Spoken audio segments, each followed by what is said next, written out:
evening.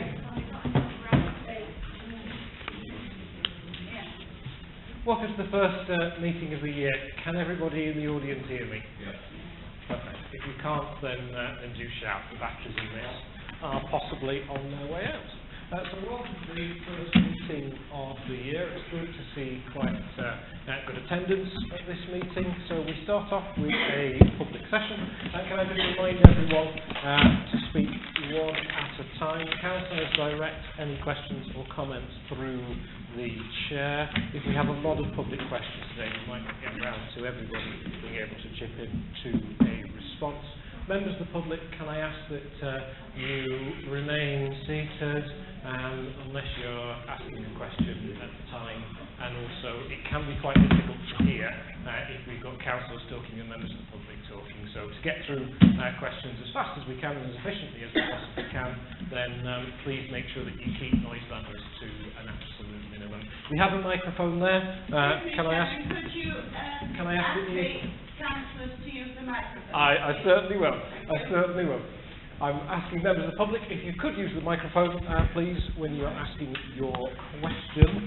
To make sure that it's recorded on the recording that we publish online of the meeting. Councillors, can I ask that you use a microphone when you're speaking?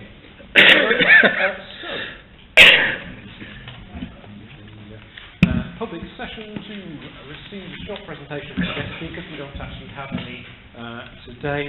Our guest was cancelling this evening. Unfortunately, she's got other commitments that mean that unfortunately she can't be here with us this evening, but we'll try and reschedule that for later on in the year. B, to allow representations regarding planning applications within the civil parish of Anston, which we'll consider later in the meeting. So any member of the public have anything to say about planning applications? Yes, sorry, the gentleman in the front row. Can you, particularly if you're new to asking questions, can you just make sure that you state your name clearly for the clerk to... Okay. Can I put my papers on here? Yes, of course. The microphone here, is that all right? Yeah. Okay. So, representations regarding planning applications. Yeah, it's on the development RV 2017. 1832. 1832. Erection of the 28 dwelling houses east of Pennyfeast Lane. Yeah. Great. My name is David Eaton, and I live at number 11 Pennyfeast Place. So I've got a direct involvement in this development. And a number of my colleagues that are here are also directly involved in this. And you'll have seen the comments that we're putting on the website. Probably people are starting to read them now. But we've submitted a statement to the official planning documentation on the comment sheet. And what I wanted to do tonight was just sort of summarise those. I mean, I don't want to go through all the details, but what I want to do is try and pick out what are the main points of our objection to what is taking place there. Now, we are objecting to the development for a number of reasons, and there are about 6 major reasons. The first one is that it's going to change the character of North Anston. It's going to change the character of around Pennyfeast Lane. And people in that area that have bought houses for a particular view are going to lose that view. It's going to be a built-up area. So it's no longer the area that they bought their houses for, really. I just wondered if there's a change of character in that way, whether there would be a reduction in council tax. Probably not. Probably, I don't know what that will be. But I think we pay our council tax for certain things, and that will affect the area. So I'm just wondering whether there could be a reduction in council tax. I think the other thing is that it's proposed to build on a greenfield site. Now, greenfield sites can only be built on if there are exceptional reasons for doing that. And I don't know, from the documentation that I've read, what these exceptional reasons are. I mean, I can guess what Rotherham Council is going to say, but I don't think in in any of the documentation that it explicitly states what these exceptional reasons are. Now, there's a letter that was submitted by Matthew Peck on, I think it was the 7th of November 2017, and he identified that as an issue as well in his letter. You've probably all seen that letter. It's a great long thing, and it starts at page 31 and it goes to page 59. So there's a lot of information there. It's very, very complex, and you've really got to understand the planning process to understand the whole letter. But I think in there he summarises it and says that this is inappropriate development on this site, at this stage. The trees on the east side of the development are protected trees. And obviously, those protected trees are the home to bats, owls, and other protected species. Now, they're going to be affected by this development in some way. And I just wondered how the developer is going to take this into account. I know that one of my friends, colleagues, is very concerned about the bat population on there. I know they've done a very brief survey of the area in terms of the bat population. But as far as I can see, we've done over 1 day, or less than that, and I understand that to do a proper assessment of that, you've got to do it over a much longer period. And I've heard the figure of a year. You've got to look at it over a year. I know that they've done this survey, and I've read the survey, and they talk about a few bats, but I've seen many more bats than a few bats there. Now, what I intend to do is to contact the Bat Preservation Society, or whatever it's Bat Preservation Trust, I think it's called, just to inform them that this is taking place and to see whether they've got any advice in terms of doing a proper assessment. I'm very sorry, I'm going to have to interject because we've got a speaking time limit. Okay, can I quickly go on then? What I will say actually is that I think perhaps the majority. Sorry, I thought we got a bit longer than that. You've got 2 minutes actually, which you've exceeded. But Can I go for 2 more minutes? You really want to just very briefly express? Chair, can Okay. I put the main points? So Yeah, the main Right, the main point. Right, okay. The big main issue that we've got is the danger on that road. Pennycreek Place is a very, very dangerous road. And there are 2 issues. There's going to be danger when they're developing this site and danger when it's operating. Very narrow corners, very nasty bends. And there's also 2 endpoints. There's an endpoint where Pennycreek Lane meets Main Street. And there's also a very dangerous crossroads at Common Lane and Todwick Road. And on Saturday, when I was coming home from Sheffield, there was a very, very nasty accident there. 3 cars were involved on Saturday. So that's the other big issue that we've got.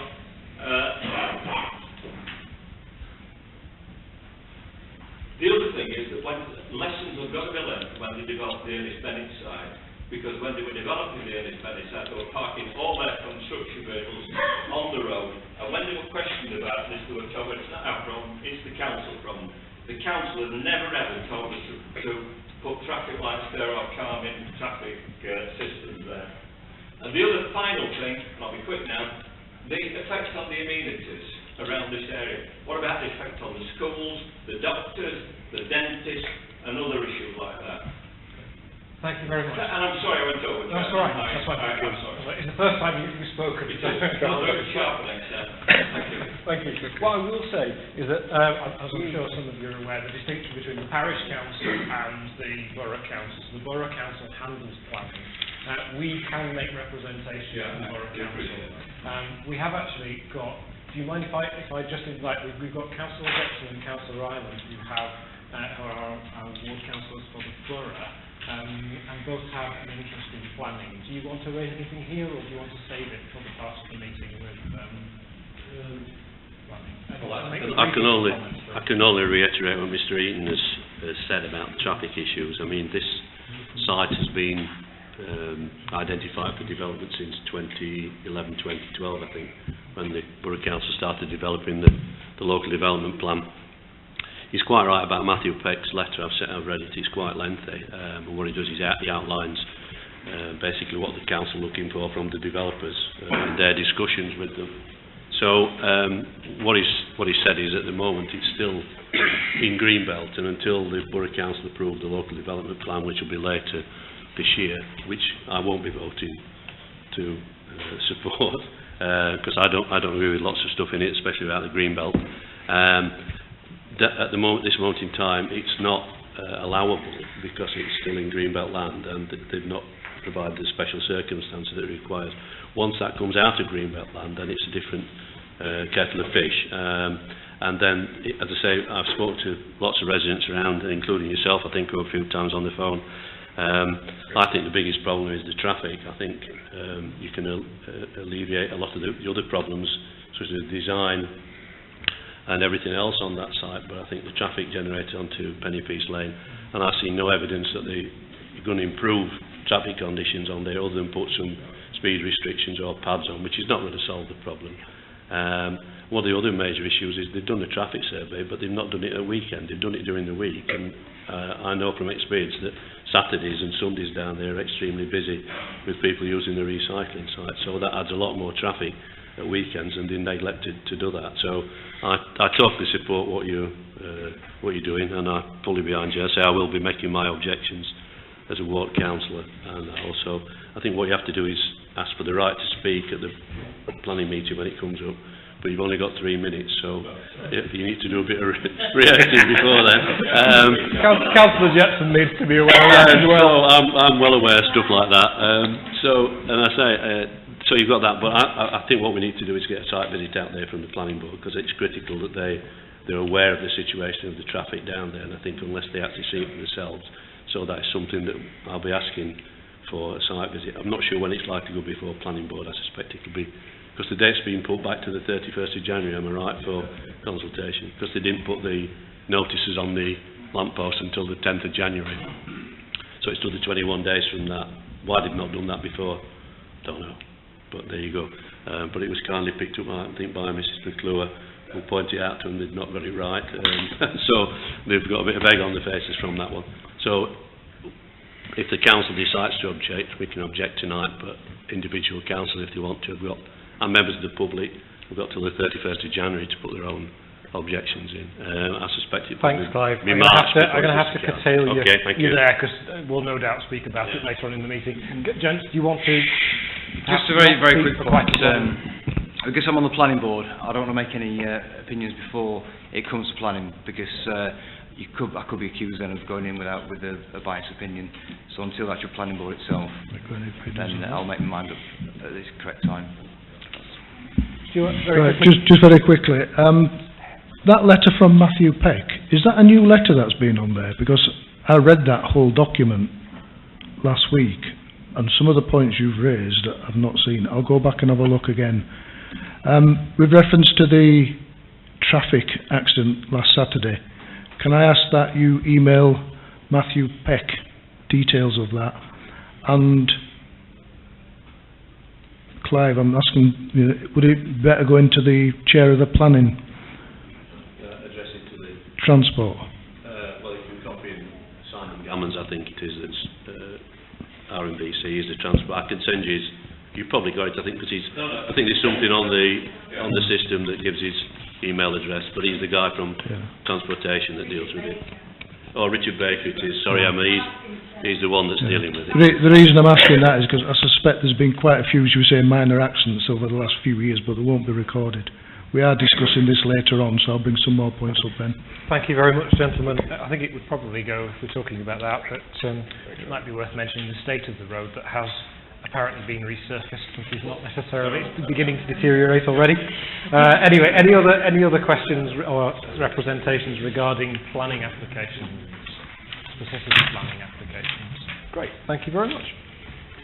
C, to allow one question per elector of the civil parish on a topic which the parish council has responsibility or which affects the parish.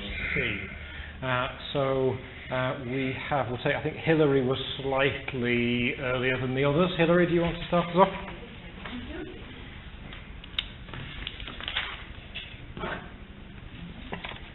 In the light of Councillor John Turner's remarks, is this on? That's better. In the light of Councillor John Turner's remarks in the Rotherham Advertiser last Friday, regarding fracking in Woodsets. I'd like to ask Councillor Ireland if he could clarify his position on fracking, please. Thank you. I'll invite Councillor Ireland to respond if he wishes. Right, so quite similar on to the previous one regarding being on the planning board, because if I give you my opinion on fracking now, then when I go into the planning board itself, then my decision then, or my vote, could be classed as being a biased decision, where I've already made my mind up before going. So, well, what do we say about Councillor Turner then, and his remarks? Well, that's his own personal opinion that he wants to do, but I'm sure that if he votes either way, then it could be classed as having a biased opinion before the actual planning meeting. So until it comes to the planning board itself, then that's when I will make my decision, the same as the one about the houses. Right. Penny Piece Lane. Chairman, is this parish council, or has it, whilst I've been off, has it made any decision to oppose or to support fracking in Woodsets? It has. I mean, I'm just going to... And could you tell me what that was, please? It was to oppose. Thank you. So the council voted to oppose fracking, in as much as it could, because it's not within our power. Okay, next question. Fire away. Thank you. My name is Mrs. Joyce Brindley, and I am Treasurer for Anston Ladies Choir. As Treasurer, I have to make sure that I have a receipt for every cheque that I sign before the accounts go to the auditor. On the 5th of December, I made a cheque out to this council for the hall hire for the choir. And after numerous requests for a receipt, I am still waiting. You're wrong. I'm sorry? You're wrong. No, you're Sorry, wrong. Please don't reply directly. Can I just say... Well, put it this way, Chair. Yeah. She's going to go on and start making comments to me, and I'm not sitting there taking her abuse of somebody who's already assaulted me. She hasn't done yet. No, but I'll tell you it's going to happen. She hasn't done yet. We'll see. I'll interject if I I'm not if taking I need rubbish to. off here. Mrs. Brindley. Thank you. Now, that's the thing. I was sat here, minding my own business, reading the agenda minutes, when he came through the door and started verbally abusing me before the meeting started. Now, that is terrible. And because of his inaptitude as a standing administrator, Thank you. you've seen the email that he insisted that I write to our chair. He insisted that not the secretary, that I write, which I did, and it's very polite, as you can see. And the comments he made back to the clerk were derogatory and disrespectful of me. Would you like to read out them She has comments? got them, because I forwarded them to her. Read out But the what I want comments. to know is, I am not going to have to keep coming down to a council meeting to ask for a receipt, please, and I will not deal with your acting administrator again. I'm not dealing with you neither. No, I'm not dealing with you either. But if you've got evidence, Mrs. Brindley, that I've been writing derogatory comments, we will ask, get them published in public. If he'll issue we'll ask for a receipt to be issued, if one hasn't been issued. She has. The clerk sent it. Can I just say, The clerk sent it by the receipt that the clerk sent me was the one for the payment in September that she very kindly emailed to me. The one I'm talking about, as I said in that email, was the last payment I made, So the 5th which of was in December is October. outstanding. Okay. And for the October hall hire, so he's completely wrong. Thank you. We'll see. We will chase any outstanding receipts, definitely. Any other questions? Kevin?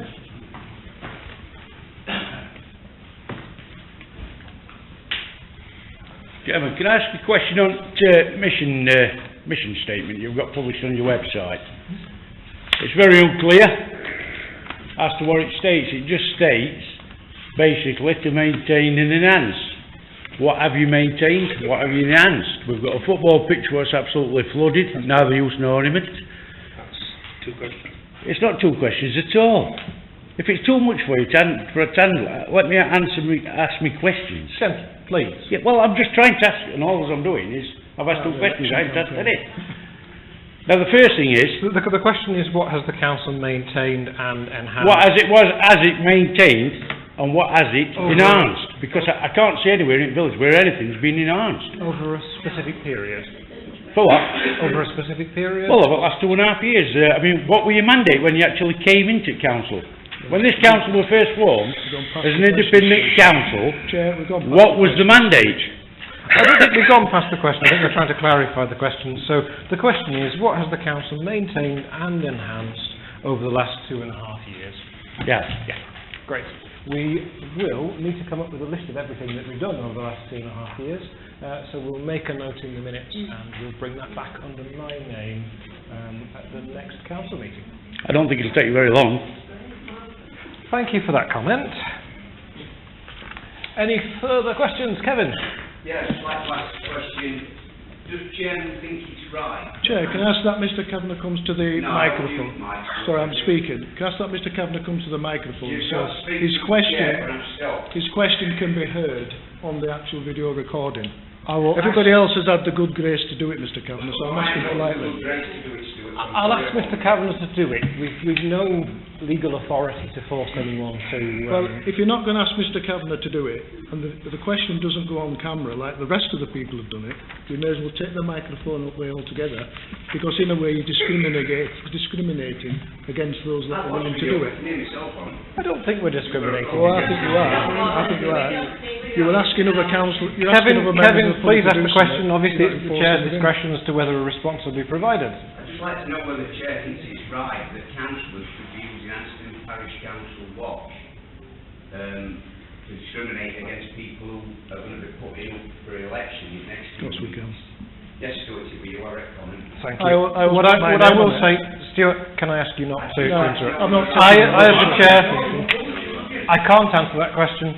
I don't read Aston Parish Council Watch, and that's not a. It doesn't fall within the scope of the questions that you can ask at one of these meetings. Don't like the truth. Is used on that side. Therefore, I believe the councillors that speak on it are speaking on our behalf. We will investigate the use of the logo without permission if that's the Don't like case. the truth. Thank you. But that question's beyond the scope of the public questions. If any member has any issue with individual councillors in that regard and an external website, then that's best left to that Probably people website. don't like the truth during the election the campaign. question's not admissible, so the question's not admissible, so I won't take feedback from either case. Any other questions from members of the public? Sandra? I missed, I think, a couple of meetings, so has any developments come for the discussion with the developers, with the council? The developers haven't... For the skate park? I've not had any contact. Have you contacted them? I haven't had any contact from them. Have you that's what I'm saying, have you contacted them? We've nothing to Oh, you've not contacted them yet? When will that might be? Can I formally invite Councillor Sadler to respond? What's the delay? What is the delay in asking them? It's not the contractors. Mark, could I ask if you use the microphone? It's not the contractors we're contacting, so we can do the public consultation, which we're required to do, Yeah. so that they then get involved with us. Right. And it's Andrew Towerton who's in the process at the moment. He's been to and fro in emails with myself, so we can get the consultation put together, but he's going to first come here to do his presentation, which he's probably going to do in February at some point when he can make it. And Right. we can organise it, but he has to come and do that first. So hopefully it'll be in February then? Yes, that's when he's going to, it'll be a public session, so he'll be doing a presentation at the beginning of the meeting. Right. And he Do we comes have up a with date? Yes. Not yet, 'cause he's got to confirm with me, so I can say, can he come to it? This is what we authorised him to do at Yes, the last... yes. Yeah, so we authorised Councillor Manship to enter into those discussions Yes. last month. But we have been talking with, well, I have been talking Yeah. with him, so it is going forward still. Thanks, Sandra. Okay, I will end the public session there because we're slightly over time. Thank you very much. It was a definite improvement from previous public sessions, so thank you to councillors and to members of the public in attendance. They don't always go quite as smoothly as that one. D, through the chairman, does anyone have anything very quickly that they want to raise? It's all right. We'll skip that one. I was going to ask if anyone had anything, but they can raise them later. We're out of time. Parish Council meeting will now commence. Apologies for absence. We have Councillor Bentley and Councillor John Ireland. Proposer and seconder for those? I propose to accept. Thank you. All those in favour? Thanks. Just to be aware, ladies and gents, we will discuss planning in probably about 3 minutes. As quickly as we can get through these. As soon as we've done the minutes, might be 5 minutes, but it won't be at the end of the meeting. Okay. Disclose items of DPI or personal interest in any item to be considered. Councillor Ireland, Councillor Thornton. Section 7, because I'm on the planning board. Section 7. Yeah. Thank you very much. Can I just ask, are you going to be leaving the room on that? Because I think the last time we was discussing some plan applications, you declared a prejudicial interest and left the room. Well, the standing orders state that if it's a pecuniary interest, you have to leave the room. If it's a personal interest, it's your own choice, and it's not compulsory. Okay. So I will make my decision just before that item comes to... I've raised the point, I've had an answer, thank you. Yeah, can I declare personal interest in item 7, list number 1? Item 7, list 1. 78 Main Street. Okay. I won't be taking part in the discussion. Thanks very much. Any other interests? Why? Yeah, I've got one just to declare. Chair, a relative lives within the scope of the planning application for Penny Peace Lane, but I will be taking part in the discussion. It's a non-pecuniary interest. So. Could I just ask Councillor Thornton a question? Is it personal or pecuniary interest? Well, if he was listening, just to clarify for the council. If he was paying attention, I did actually say personal. Thank you. Thank you for clarifying it twice. Great. Thank you. Thank you very much. Any other interests? That game, are we? Great. Items which the press and public may be excluded. Yeah, I think. I believe the only two is 9.8 and 9.9. 9.8, 9.9, contractual and quotes. Yeah. Okay. Stuart? No, that same ones, it's okay. Same ones? It's quite a short agenda, actually. Impressed. Okay. Proposer? Seconder? All those in favour? Thank you. To confirm the minutes of the Parish Council meeting on Monday, the 18th of December. We do have a point that was actually raised quite validly by Councillor Thornton. I would propose that, under 175/17, which is the cemetery discussion, everything is on record here, but we will, if approved, redact that temporarily because there's contractual, there's kind of contractual and public interest decisions there. So we will save that in the records, redact it on the website to start off with under that minute.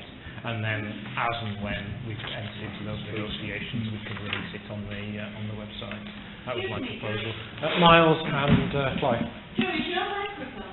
Yeah, it is. I'll try and shout. Can I ask at the same time, when we approve these minutes for the website, that they also approved at the same time to go on the Facebook page as well? Yeah? Can I just... They're in the public domain. So. Yeah. Chair, can I just come in on that? On the Facebook issue, we agreed for a 3-month trial at the last meeting. Although it's not actually on the minutes, I think we did say that public notices that we've already approved on the website can go straight onto the Facebook page.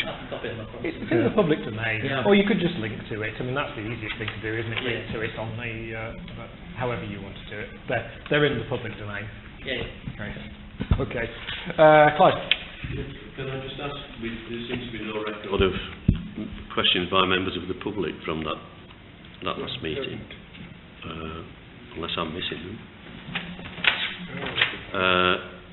And it was regarding one of those that I wanted to actually reply, but since it's not on here, I'll hold that back until the next meeting. It was a question raised by Mr. Kavanagh, but I need to refer to it in the minutes of the meeting, but I thought we actually recorded them. I don't think we record the questions. We used to record, I don't see why we don't. I think we should, I think if we don't record them, then I think we should record them. Yeah, I think there should be. Because otherwise members of the public say, well, I've not had a response to whatever, which is their comment from, if we promise somebody a written reply. The clerk's got a and it's backlog not- at the moment. Oh, right. As soon as we get the new administrator in. Can I just say, Drew, that Hillary. can I just say, Chair, can I just say that one of the problems we may well have is, because the question time is before the meeting starts, the questions cannot be inside the minutes because they don't form part of the meeting. We may have to take some advice on whether they would be included. That point's noted. Diane, Philip, did you have anything you wanted to say? Diane, quickly. We did record these and they were part of the pack about 4 or 5 months ago. They were part of the pack, whether the question had actually been answered or not. The actual questions that had been asked were there. Let's get them back in the pack. Sorry, Anna. When they're... Yeah. Great. Okay, thank you. Can I have a proposer and seconder for those minutes with that redaction? Miles, Jonathan, all those in favour? Great.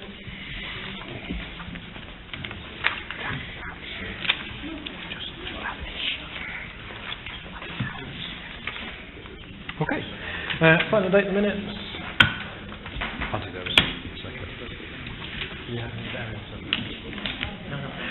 No grants of burial, which is always a good sign. It is a moment. It is. It's true. To consider planning and licensing matters, transport issues and receive reports. So list 50 none. List 52, we've got 2017-1818, which is side extension demolition and erection of a 2-storey side and single-storey rear extension. 40 Patterdale Road, North Aston. Neighbours and planners? Neighbours and planners proposed by Philip. Seconded, Miles, or a question? Seconded. All those in favour? Great, thank you. Okay. The one that I suspect will take a little bit longer. RB 2017-1832. 28 dwelling houses, land east of Penny Peace Lane at North Anston. We'll take Jonathan, we'll take Stuart. Anybody else want to come in? I think it is under Okay. Yeah, this is due to the planning board, the decision of the Lord outside. Okay, thank you very much. Stuart, and then Miles. Can I just have a clarification, Councillor? Is this a personal or pecuniary? All right. Not a problem. Okay. Didn't clear it. Right, sorry. Let me Go on, I'm not going to spend too much time on this because we've already discussed a lot of things. I have read the planning application all the way through. I'm going to go back and look at that letter, as I said, because there's 1 or 2 points I may have missed on it. One thing that concerns me for starters is that basically, I think they said on one letter, or the ladies implied on one letter, that it's a given that the planning's going to go to head, which I'm not happy about because that's predetermination, which they're not allowed to do. The problem we have is this land was identified in the overall plan, the core strategy, the LDF or whatever they're calling it.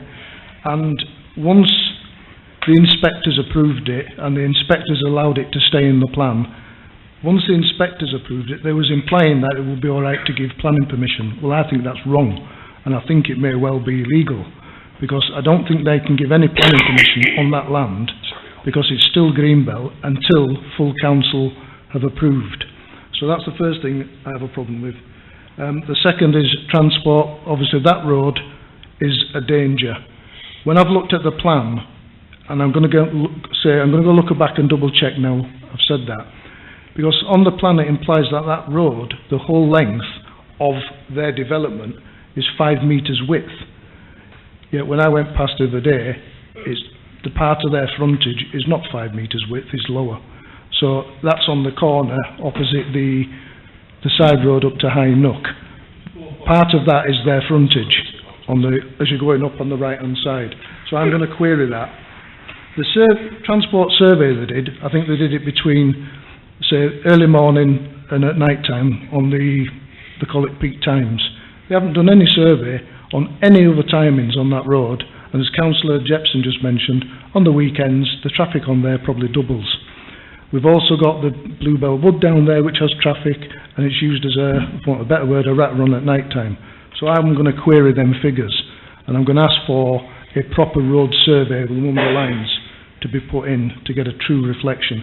I think, if I've estimated right, I think that site will generate another, I can't remember my figures, it's something like another 700 journeys a week, I'm not sure. I'll get my figures right before I send it. Just bear with me while I look at my notes. Road widths, I've said walking. There's another thing that concerns me, and again I'm just looking at Clive just for probably a bit of help in that. They've quoted on, they will ask for approximately £70,000 for what they call SIL money, Community Infrastructure Levy, and they're implying that that will be spent on schools. Well, again, I defer to Clive's better knowledge, but I think on that SIL money, the parish council is due to receive some of that money if it's given.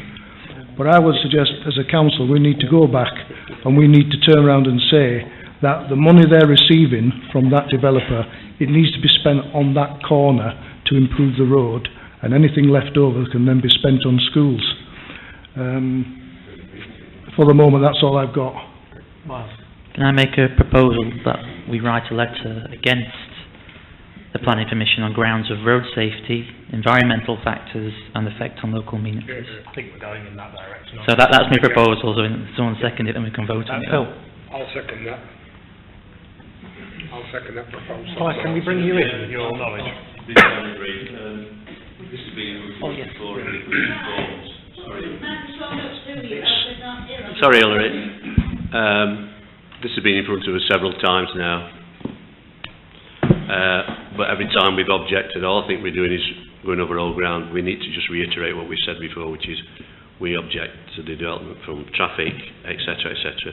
Can I just say to people that are following keep watching the website, because as it progresses you will see comments made by different officers of the council, such as Andy Godfrey, the ecology man, Richard Baker on transport. So you need to keep seeing what their comments are so you can pick up on that. But don't be afraid to keep sending emails to the planning officer, because although the consultation's finished, you can still put your fourth anything all the way along the line. So it's important that you keep at them. So the letter from Matthew Peck, I think, was sent out with the pre-application that Duchy Homes put in, which was to float the idea of that, and that long letter that I referred to and that Emma McClure referred to is Matthew Peck's comments on the application in general as a whole, to give them a guideline for what would be acceptable and not acceptable. But until the full council approves the local development plan, which is likely to be April, May time, when it comes back from the planning inspector, then they can't give them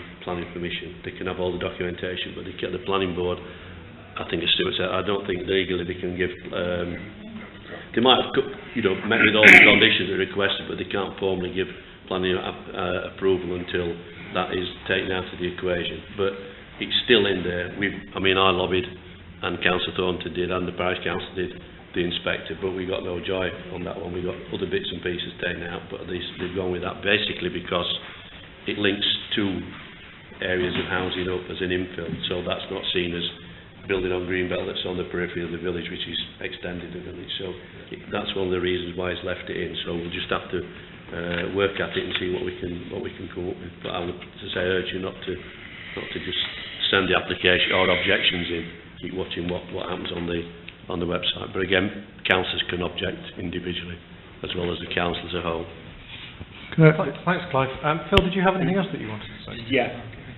Going back to the traffic, it was obvious, like I said, I know that road very well, it is notorious, and putting more housing dwellings, like we've said with Miles, isn't going to help. It proved that last week, and it's not going to get any better. Myself, I've supported Councillor Manship. I'm against it. It's not fit for that road for any more houses. To me, it's not fit for purpose down there. I really mean that, and it's going to make it even worse. And like we've all said, Councillor Thornton, at the weekend there's a recycling unit down there. I know myself and lots of us here, we all use it. It's not going to get any better. Great. I think what I will Can I just come in quickly? Can I just come in quickly? First, and then I'll come over to you. attend, if you get the opportunity, if you're able to the members of the public, if you're able to attend the planning meetings, do so. I wonder whether we as a council should be represented, perhaps. But that's the difficulty. It's easier for them to ignore you in writing than it is for them to ignore you in person. They may still attempt to ignore you, but it's definitely worth attending and getting the right to speak. I'll just bring in Councillor... Just quickly, it may be advantageous if one of you or one of your group was to email Matthew Peck and ask him to publish the Highway Department's comments on the planning on the web page. It should be there anyway, shouldn't it? It goes on automatically. Yeah, they're on there. They're on there. You see, again, I have genuinely, I've read that document and I've not seen no highway comment, so I'm wondering if I've missed something serious. Every comment is put on there. No, sorry, I mean, yeah, every comment from members of the public's on there. Right, I don't recall seeing the comments on that road from the highways officer. Okay, I think we know where we're going on this one, so I'm going to curtail debate on it, if you may. We've got do you want very quickly? It's Miles' proposal, it's seconded. I think we're basically saying that we're going to look at the letter that we presumably put up in the past. We'll take all the comments that have been mentioned tonight. The council is objecting, subject to this vote. Anything you want to add? Yep. Yes, I'm all for it. Okay, that's great. Sorry, Chair, but if we're going to object, which I think most people agree, is we need to actually put in the letter what we're objecting for. It's on Greenbelt, the number of traffic journeys on there. Miles, do you want to restate your proposal? There's more than what you said, that's why I'm bringing it up. On grounds of road safety, effects on the local environment and effects on local amenities. There's the issue of SIL money that we're not getting, or we don't appear, the SIL monies doesn't appear to be spent on the road. The road widths are questionable. It's the road width and the state of the road. The state of the road is questionable. I can't think of anything off the top of my head. But if I have the time, I'll be making a personal objection. No, not really. I think if you go on the website, the comments made by the objections, you can actually through that, and I'm sure Mr. Eden will supply done a sort of an objection that's I think been circulated to all of the residents, so it is on there. We're only reiterating the same facts. We're not going with something new. It's everybody's objections are I think more or less in line from the problems that are down there. And there is no prospect of that road being widened under that application. We need a site visit. Right, we're going round in circular arguments now. So we have a proposal on the table. We know what it is. It's seconded. All those in favour? Thanks very much. Shall I go and get John? Yeah. Well, we're still on. We've got one more to do. Three more.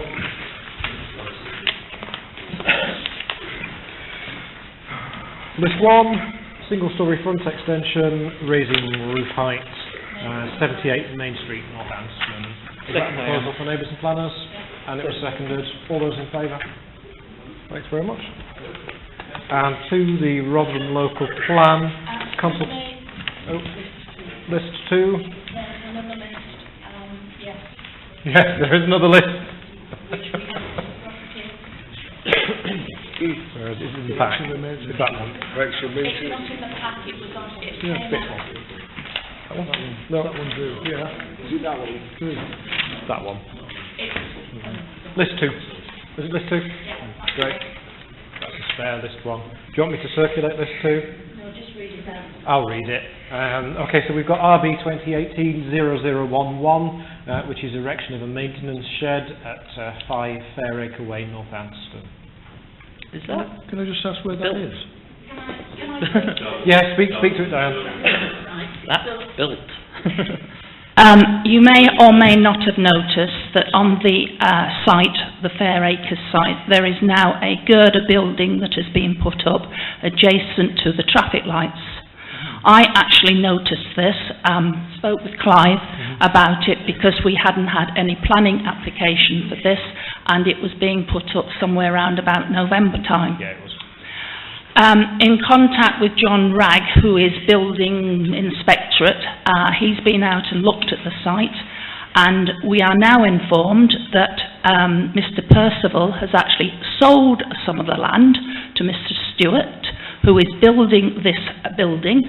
Mr. Stewart has now applied retrospectively for planning application, and that is the one that we are looking at the moment. Originally, this site was supposed to be for residential development. The original application was such for 8, I believe, residential developments. Since that application, there is a lovely green building on the far side adjacent to the Magilla recycling site, where there are at least half a dozen containers, one on top of the other.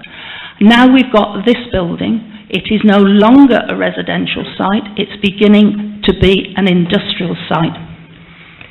Well, I suppose just my thoughts on it is that I didn't realise it was called Fairacre Way now, but it is. It sort of makes sense. It's on the extremes of the village, so actually a mixed resident. It's on one side bordering the residential area of the village, on the other side bordering the industrial sort of estate.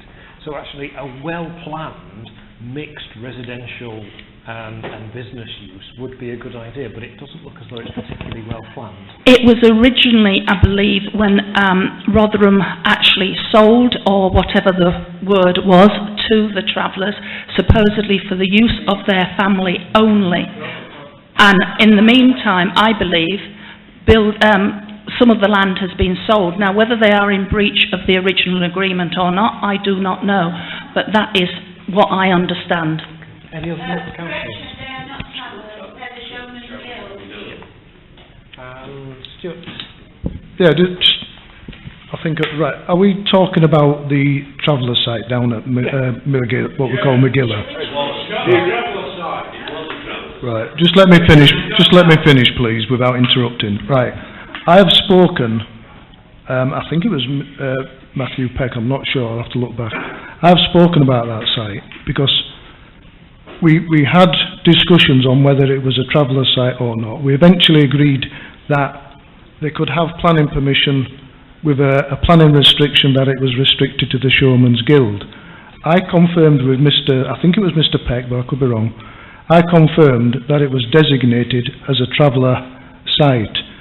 It's also been said that it was a Traveller site when we had discussions with the planning inspector, and when they applied for planning permission to put I think it was a bungalow on it, I queried it again with Rotherham saying, is it residential or is it Traveller site business use? And they wouldn't answer me. And then all of a sudden we get another house on there and they've still not confirmed whether it's still the Traveller site or it's residential. And one of the reasons they were prevaricating is when we was talking to the planning inspector, they was trying to, and I'd use the word very lightly, for want of a better word, they was trying to manipulate numbers on caravan sites or Traveller sites around South Yorkshire. I think we need to speak to the planning people and get a clear explanation of them, whether it's actually residential or whether it's business, or whether the Traveller site with the planning restriction on, whether that applies. I think we certainly need to get clarification on land use. Any others? Clive? Can you make it brief? Can I just say people want to look at the original planning application. It's RB 2012-0823.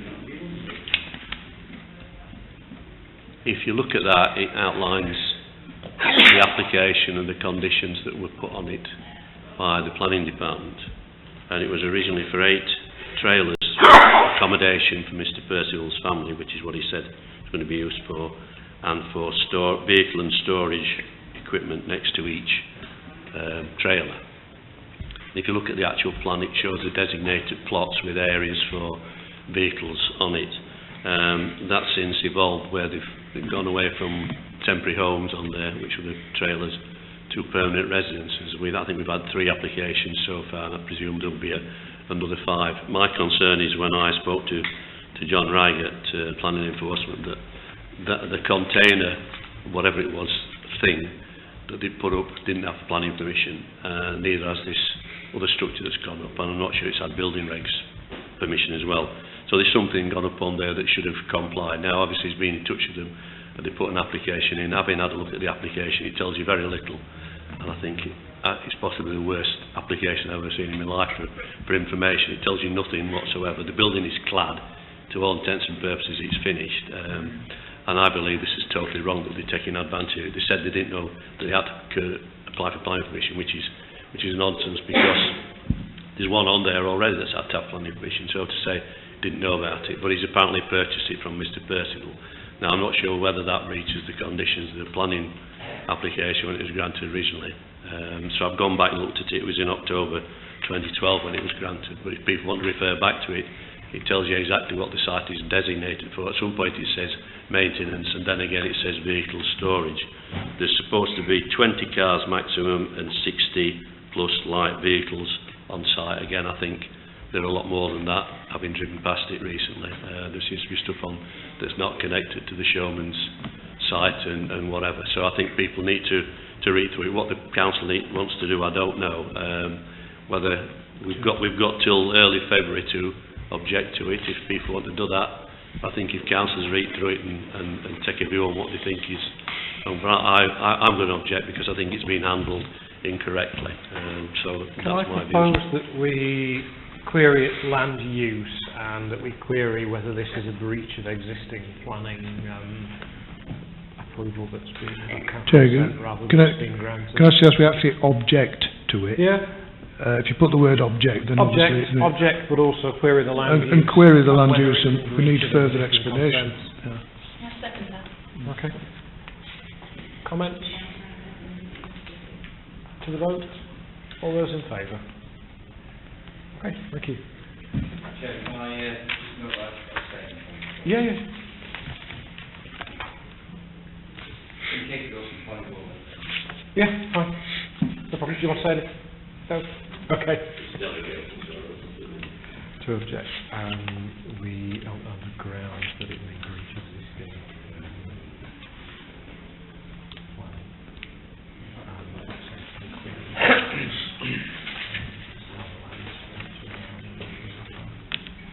the rest of that's okay. 0052, single story extension, 69 Park Avenue, Northampton. Just leave it to neighbours, I think. Proposal, neighbours and planners, seconded Phil. All those in favour? Oh no, not participating. Great. And 1842, relocation of vehicular access. Does that not come under that Woodset? I think it's that under Council. Woodset. Yeah, that's Woodset, so it's not fully on board. Great. Which leaves us with... Question, Chair. I thought we'd had another notification through about the proposed fishery at Lindrick Dale. It came through tonight on an email. I had it the other day. It said it was an amendment, but when I looked at what Anna had forwarded, it forwarded a letter from Matthew Peck showing that there'd been new information and some form of amendment, but there was nothing to say what it was. There's no other information on it. I think it's been circulated to the council. The letter has, but there's nothing on the letter to say what's being amended. Yeah. I mean, we did object, and I was rolling traffic grounds down there. I'd like to think if Could we? one day go to fish and get run over. Could we ask through the chair? Could we ask? Can I have a proposal? Yeah, right. Through the chair, could we ask the clerk if she would re-email Matthew Peck and just say thank you for the letter that's showing the amendment, but with no information. Could he forward something? Great. Second. All those in favour? Whoops. Too keen. Clive destroys microphone. Seems subject so strong. That's it. Let him have it, Clive. Okay. 2, Rotherham Local Plan consultation on proposed main modifications to sites and policies document. Can I propose that? I think all the councillors said it. It's just telling us the main plan, I think, is being modified in some way, and they're just asking for comments, but it has to be on the process and legal aspect. So it's just a note, just to receive. It's the main modification, basically the housing allocation next ramp one, that area. I would have liked if members want to read through it, it's a lot of it's deleted because the inspector's taken all of it, just about rather than put in. There's nothing in Aston from there's not, no, there is very little that affects this area. It's not been decided before, so the main modifications to the plan are outside this area. It's housing in other parts of They've stopped the business plan at Todwick campus. Yeah, that's deleted, that's taken out, that was taken out in March, but the Gypsy and Traveller site at Dog Kennel Hill or Dog Kennel Lane is still in there, that's not been removed. If members read through it, it is just, it's handy to be aware of what's been put in there, but unless you've commented before, there's no point commenting again. Okay. Yeah, that's only so we've still got We'll leave that one as is. So I'm just conscious that we've got budget to discuss, but we are making reasonable progress. So if we can clear off some of the items on the agenda here. So we'll go to items 8.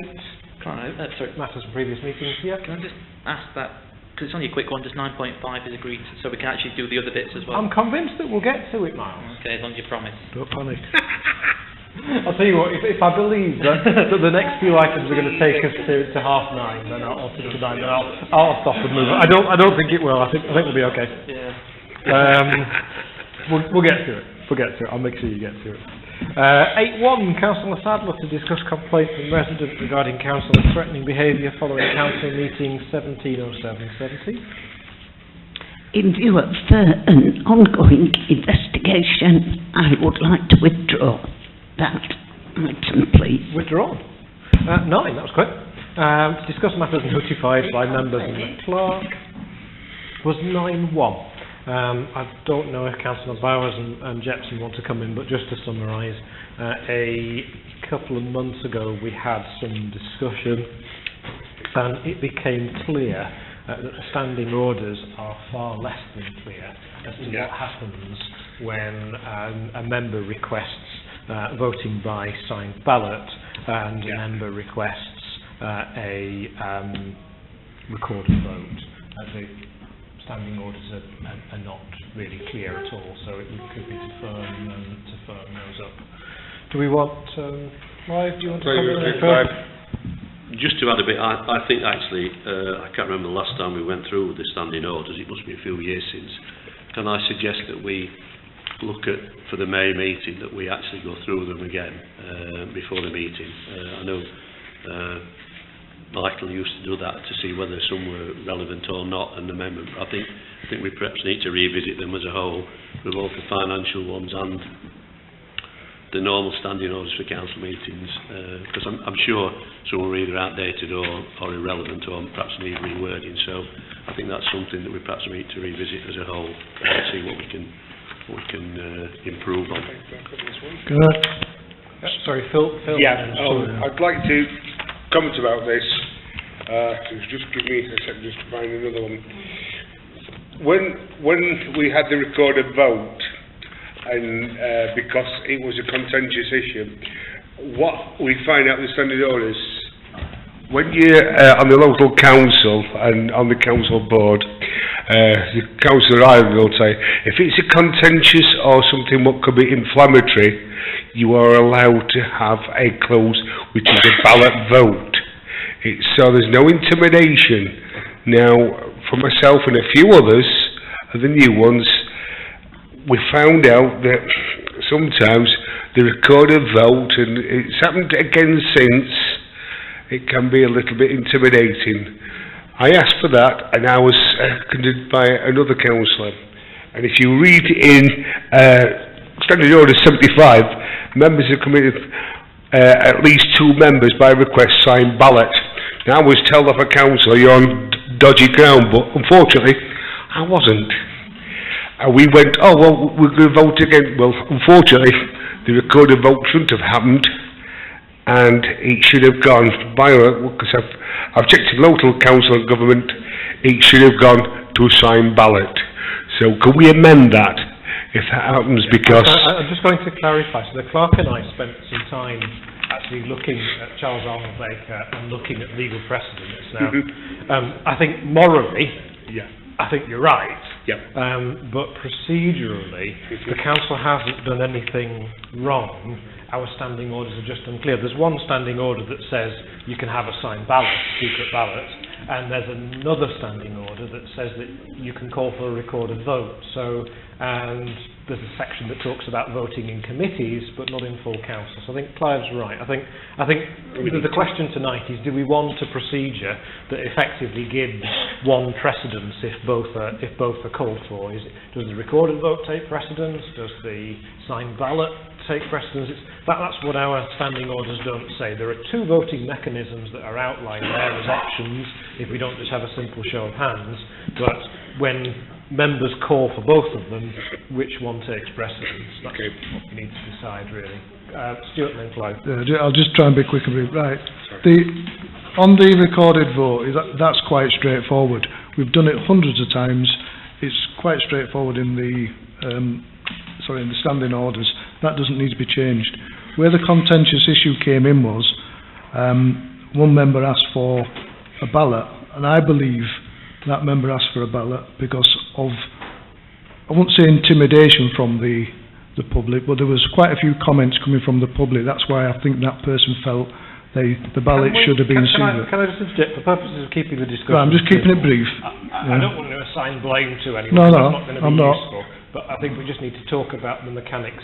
Right, okay, I'll wind up. The thing is, councillors, no matter what comes from the public domain, you should never be intimidated in expressing your view and voting.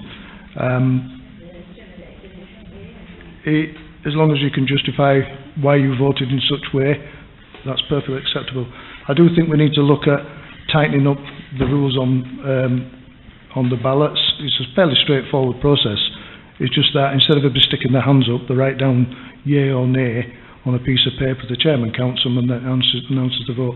Okay, last thing, just going to say, if anybody's thinking of changing the standing orders, just remind you that when we make a change to standing orders, the proposal is made in one meeting and then we have to wait a month before we vote on it, just to stop people slipping things in quickly. To speed us up, I mean, I can make the proposal if you like. So I would make the proposal that in the event that one member requests a vote, sorry, my brain's not working today. I've got a bit of a cold. In the event that one member requests a vote by signed ballot, and another member requests a vote that is recorded in the minutes as to how each council has voted, that the former take precedence. Clive? Can I just add, if councillors read through, I think we've just had some more stuff from YLCA about, I certainly have, about the meetings there. I think they've been distributed. Actually, YLCA have a method of a ballot vote at their meetings, because it actually describes how they carry out their business at meetings. So I mean, it might be worth the clerk's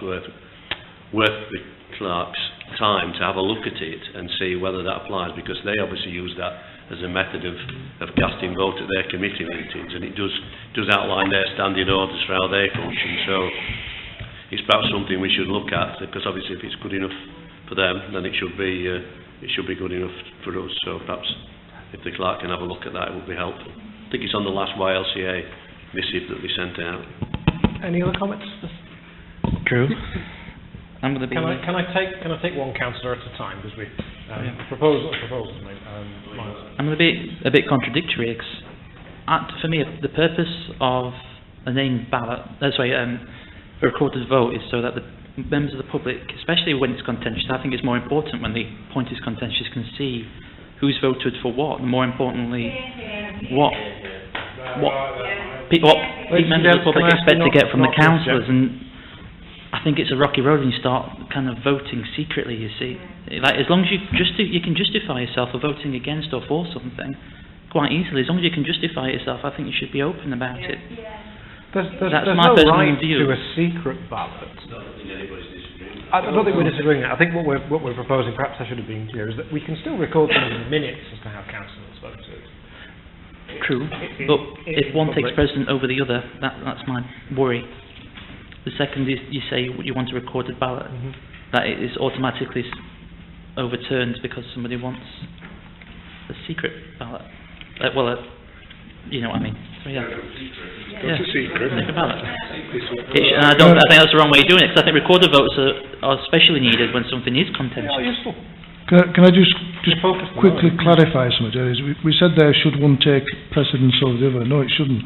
What happens is, whoever is the first councillor to say wants a recorded vote or a ballot, it then goes to the vote. If two people make if say for instance, if one councillor says they want a recorded vote and one says they want a closed ballot or a ballot, well then the person who proposed first gets precedence. I prefer recorded votes. I'm not a fan of ballots. I don't think I've ever done a ballot since I've been on here. But I do see the sentiment behind it. If somebody's wanting a closed ballot because they don't feel they're able to make a vote without being commented upon in public, I think that's not a very good thing, and I think maybe the public should work with us rather than continually haranguing people when they make a vote that they don't like. You can justify it. Any other points, ladies and gentlemen? I think we've kicked this round full circle. Yeah, we have kicked, yeah. So what's the proposal, Chair? Well, to kill off the proposal, so the proposal would be, for the sake of moving us on, is that a member requesting to vote by signed ballot, that should take precedence over a member requesting a recorded vote. May I ask, if both are requesting simultaneously. Drew, may I make an amendment? Yeah. Instead of two members, if again, like a normal vote, if over half the council do it, even though I'm against it anyway, if over half the council do it, then that is democratic, not just two members, a majority vote. Yeah. So if two members. That's a good middle ground, I think. Chair, I'm going to be a pain now. Sorry to be a pain. Can we just confirm that the items that we're discussing don't end up as bold in the standing orders? Because if they show up bold, we can't change them. We need to check that. Far away. We actually change standing orders. Can I ask you to use the microphone? We're actually changing standing orders, aren't we? Yeah, so it has to go on. It will go next on. Yeah, it gets voted on next one. It isn't seconded yet, so does somebody want to second it? Okay, it is seconded. It basically just goes on record, and we'll come back to the next meeting. Okay. 9.2, which is budget. You've all had the emails and the recommendations to the budget working group. That was quick. The budget working group. So we discussed a number of options. There was quite a lot of heated and rigorous debate. In the end, the budget working group recommended a slight increase in precept. No, we didn't. But given... No, we didn't. Yes, we did. No, we didn't. We recommended a slight increase in precept, but given the tax base, it wouldn't result in an increase in the council tax for each individual. So basically, increase in tax base, we proposed what was effectively a zero increase in council tax. In the precept element. Stuart and John. First thing is, I'm going to propose that we approve the recommendation by the budget working group that we have a nil rise in precept for the next financial year. That wasn't the recommendation, Stuart. That what? That wasn't the Right, recommendation. I've just made a proposal. Precept and tax. Right, I've made a proposal, and I'll tell you why I disagree entirely with you, Chair. Because councillors will remember who were at that meeting. I specifically asked once, if not twice, at the end of the meeting to check that we were agreeing and voting on a nil precept rise. And I've got one or two nodding and confirming. So whoever's put out this issue of 1.1 rise is wrong, it's misleading the public, and it's misleading councillors who weren't at that meeting. We agreed a nil rise in the precept. We agreed a nil effective rise on the council tax. I'm not going to argue, Drew. I've said my piece. We agreed in that meeting that's your as a nil precept problem. rise. Okay, great. Any other comments? Jonathan and Clive. What would that have the effect on the reduction of the cost of the council tax? Because if it's a nil rise in the precept, then obviously the amount we pay would be less. So how much will that be? Does anyone? Have you got the budget? Is that a reduction? Right. So we'd actually... So £1.85 a year we save. So no precept will give us... Well, 185 per household we save a year. Wow.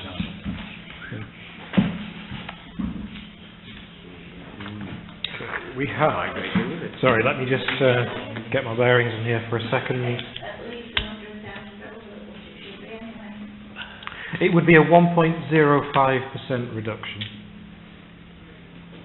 So just to clarify then, Chair, are we saying that if we accept my proposal for a nil rise in precept, are we saying that in actual real terms It's a the precept 1.05 reduction. would be a reduction? So we would actually come under last year's precept rise. Yeah. So the two, no brainer. The two options available to us from that working group meeting are either recommending a precept of 267,742, which is the same as the current year. The tax base increases, it goes from 2,845.47 to 2,875.76, subject to ratification from RMBC. So that means that the effect, if we kept the precept the same as the current year, the effect on the parish portion of the council tax on people's council tax bill would be a 1.05% reduction. The other option that was available to us... Chair, can I just... Sorry to interrupt you. Right, let's go back to this working group again. You were there and I were there. There was no other recommendation from that working group except the one I've just alluded to. So the document that was put out, where we were given three options, I wrote to the finance officer and I asked why the figures were different to what we agreed. And the reply was, some councillors didn't agree with the figures and therefore I've given you three options. But that wasn't the recommendation from the budget committee. I think we need to start clarifying what's going on. Okay. We're going to stick to this procedurally. So the RFO has given us this. We were there at the meeting, those of us that were there. We vote on it.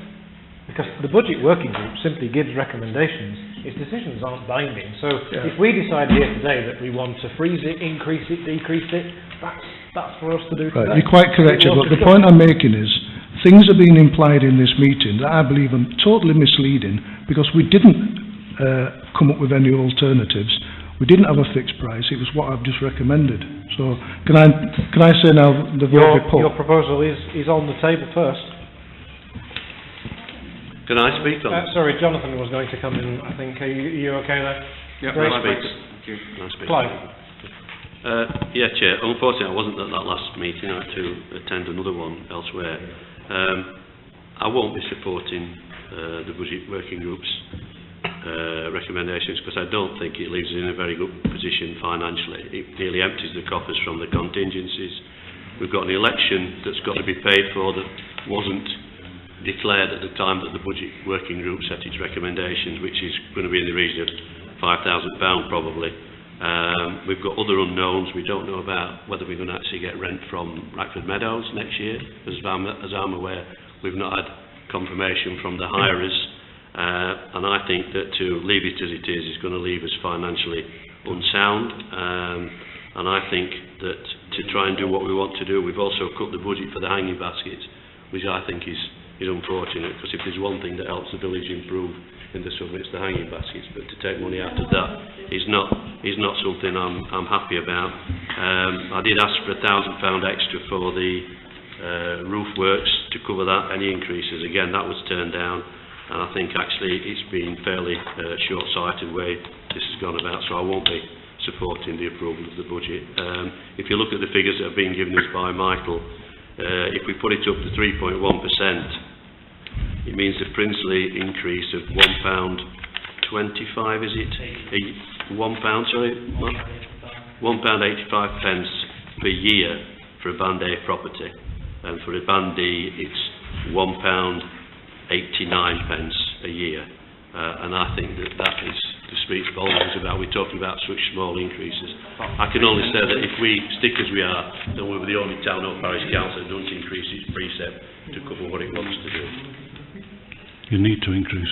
Philip. Sorry. Yeah, it's a good way of attracting my attention. Right, it's, yeah, it's, I keep thinking Sorry, I'm can I ask that members of the keep public thinking I'm at home, interject sorry. as makes the discussion longer. Philip?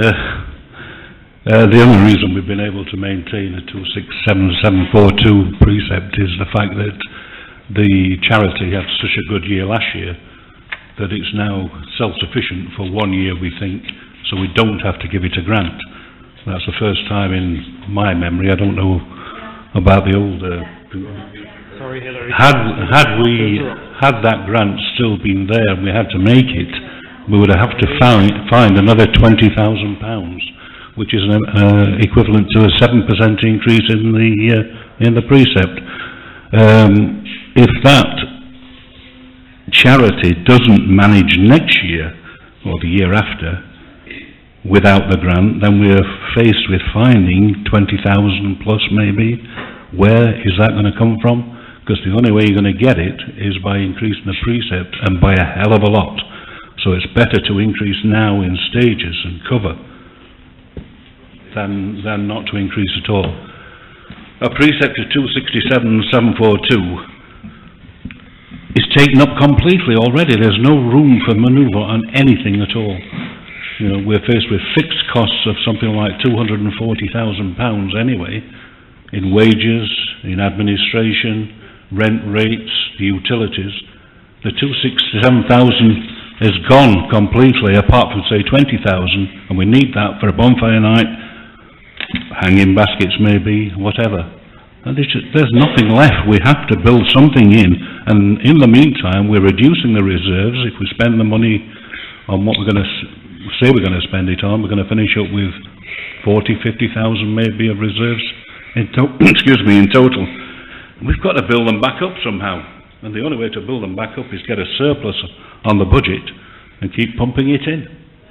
Can't possibly accept a minus increase on the precept. For the purposes of speeding things up a little bit, so Stuart has proposed that the precept is frozen at 267,742, which is the same as the current year, with in effect the parish portion of the council tax would be a 1.05% reduction. Does that proposal have a seconder? I just don't believe you lot. It's seconded. Okay, then continue the discussion. If it had fallen, there'd be no point, but it's seconded. Continue the discussion. So Miles and then Stuart were in. Well, I was going to propose that I don't think that 3.1% is ambitious enough for the projects, because we can show good, true value for money for the projects that we've got planned and that are in the pipeworks for this village. And that even with that increase, we only end up with an extra £6,000. I'm right in thinking that. Can I ask that we keep it? I think what we're going to do is depending on where each proposal falls, if it's carried or if it falls, if we discuss Stuart's proposal first, so you're talking about an increase. Well, I'll be against it then. I'll leave it there. So you're saying you're against. Yes. Brilliant. Stuart. Right. Are we now having another discussion, or is this my right to reply? No, you can comment. It's only just proposed and seconded, so right. I suppose you will be using. I find it absolutely amazing that councillors sat around this table are actually quite happy to increase the tax for the people of this village. I can't remember the figure for this year, but one of the previous years we came under budget by 30,000. The previous year I think it was approximately 28,000. Which shows we're not very good at budgeting. I suspect we're going to come under budget quite substantially this year, and I think it's appalling that we are taking money off residents of this village just in case. We have, if I remember rightly, we have over £100,000 sat in reserves. So if we have any overspend this year, we've got plenty of time. Can I just ask that you keep it to your proposal rather than... I'm talking in general. People are saying they're wanting to put it up, and I'm trying to make a case. There is no need. Well, Clive, you're entitled to your opinion, obviously, and I respect that. Some of the things you're saying is that we're going to be tight for money. We're not. We've got £2,000 in contingency reserves inside the budget. That was originally 15,000 that we whittled down.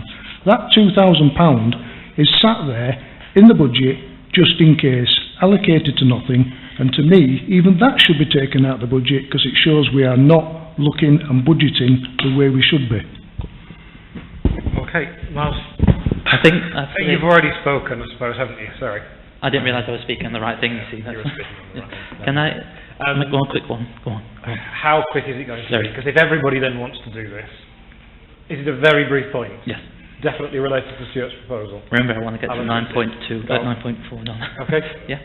So what Very quick. we allocate then, so if we go ahead with Stuart's proposal, we're going to be saving £1.79 per household. It's going to cost £1.79 per Is that household. what you calculated it to be? I don't have It's on, well, it's on there, so we save them It's a 1.05%. 6p per household.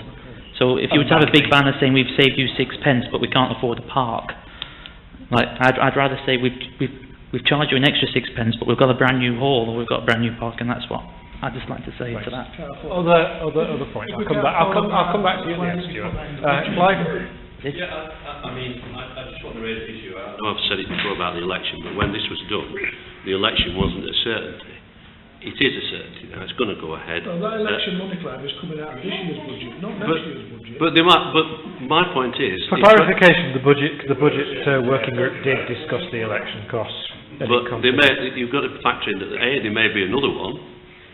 And in 2020, there certainly will be an election, so you'll need the... I'm sorry to interrupt you again, Clive, well, yeah, but just to clarify, we've already, in the budget... interrupt you, Stuart. I know, and I'm very sorry to do it, but in the budget we're proposing, there's £12,000 we already have in reserve, and the money with the budget, there will be money in the reserves next year.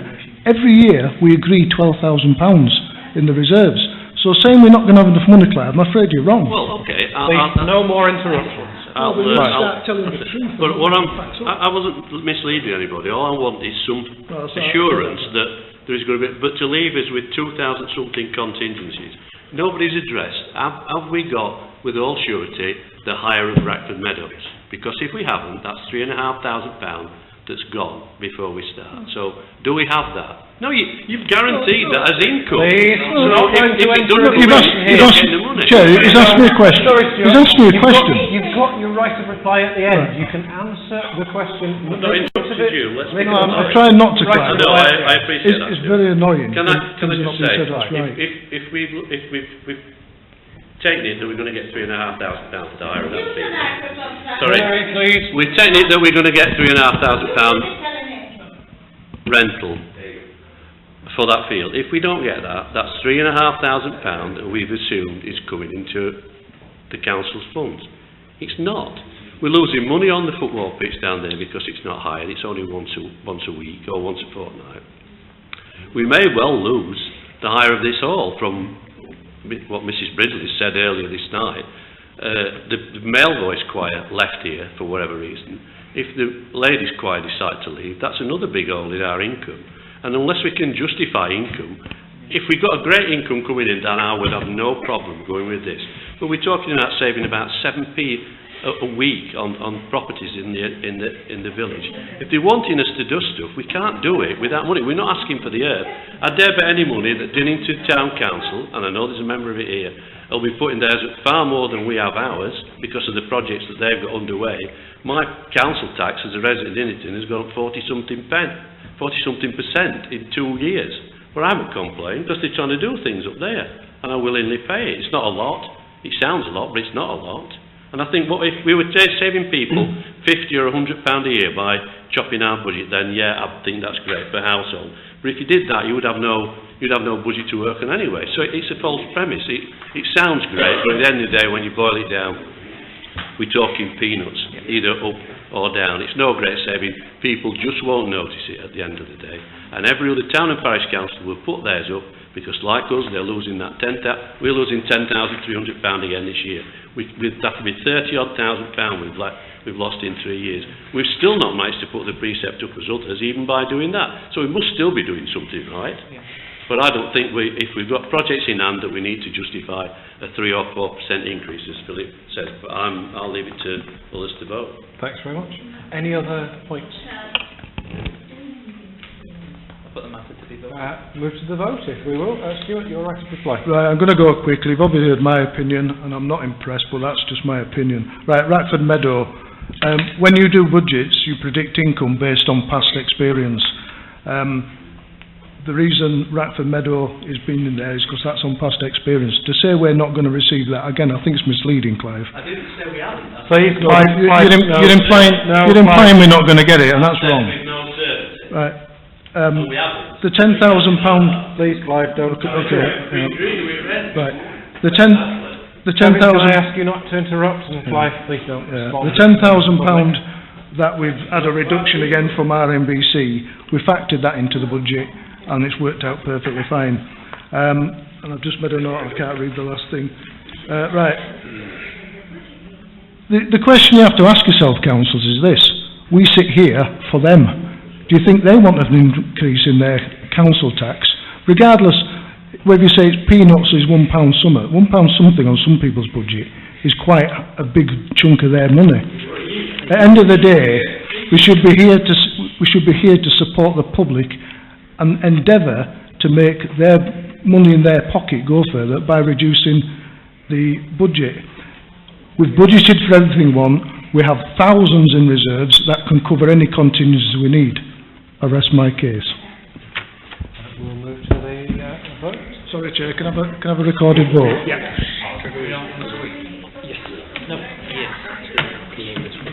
Okay, so this is, while the clerk's preparing the recorded vote, this is a vote, and the proposal is to recommend a precept of 267,742 even, which is the same as the current year, and that effectively, providing the tax base is ratified by RMBC, leads to a 1.05% reduction in the parish portion of the council tax.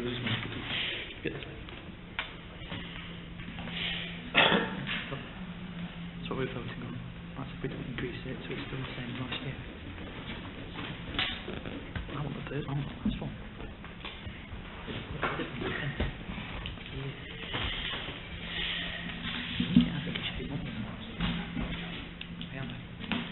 Choice proposal. Sorry? Right, choice proposal, what you read. Yeah, that's the proposal. That's the proposal. The proposal is to reduce... Sorry, to... The proposal is to freeze the precept, which would mean 1.05% reduction. No, it would decrease. It stays as it is, but it actually becomes a decrease because of where the figures are. More people in the village, same amount of money, split over more people. Each individual pays less by 1.05. It's like, whoa. Can I ask councillors not to show? That's as much as I can see of that.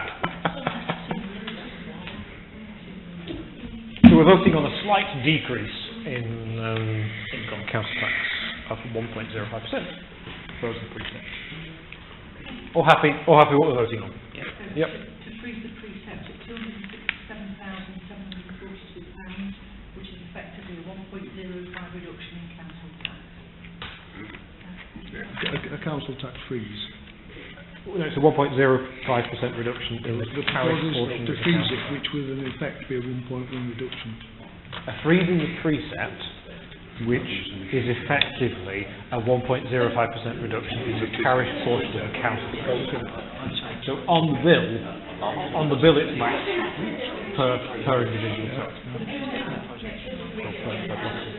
freeze the precept at £267,742, which is effectively a 1.05% reduction in the parish portion of the council tax. Councillor Bowers. Councillor Graham. Against. Councillor Ireland. Against. Councillor Jackson. Abstain. Councillor Manship. Again. No, I'm abstaining because I live in Diddington, so before anybody has a go at me. Clive, please don't. Councillor Matthews. Against. Councillor Sadler. Against. I know, but I know it's like it. Councillor Carney. Against. Councillor Tall. Against. Councillor Thornton. I'm for, and I'm very surprised that councillors are voting against the way they voted in the budget meetings. The budget meeting.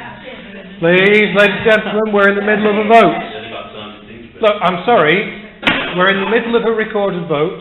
Whether we freeze it, increase it, or decrease it, we don't do that through an argument either between councillors or between council and members of the public. We do it through a proper democratic process. There's a vote on each proposal, see which is carried and see which falls. That's all. Okay. New proposal. Just to, for the sake of speeding things up, Miles, are you going to propose something? Increase it. You could use them up. Otherwise, You know, I don't think it's ambitious enough, the 3.1%.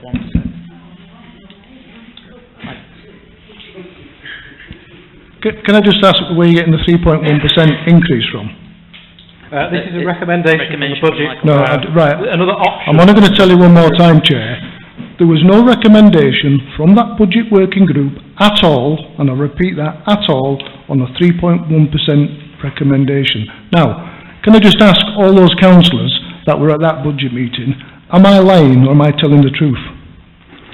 No, but you were wrong in the first instance. Well, am I lying or am I telling the truth that we did not agree any 3.1% increase? I think you're quite right in that the budget working group didn't recommend that. Thank you. 3.1%. So why is everybody trying to mislead the public by saying one we of did? the options that Mark is recommending. I would like to propose...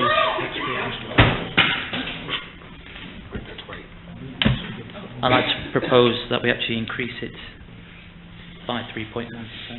Increase As a the min- precept by 3.1%. I don't even think it's ambitious enough like that. So the proposal is the council would increase. Is this basically they propose an increase of 2% on the council tax, Yes. which would equate Yes. to a 3.1% increase in precept? Yes. Okay. Yep. So this is effectively a 3.1% increase in precept, which will result in a 2% increase in the parish portion of the council tax. Is that? I'll just take. Is that seconded? Colin. Colin. You seconded? Oh, who seconded it? It was to second it. Yeah, great. Okay. Stuart. Right.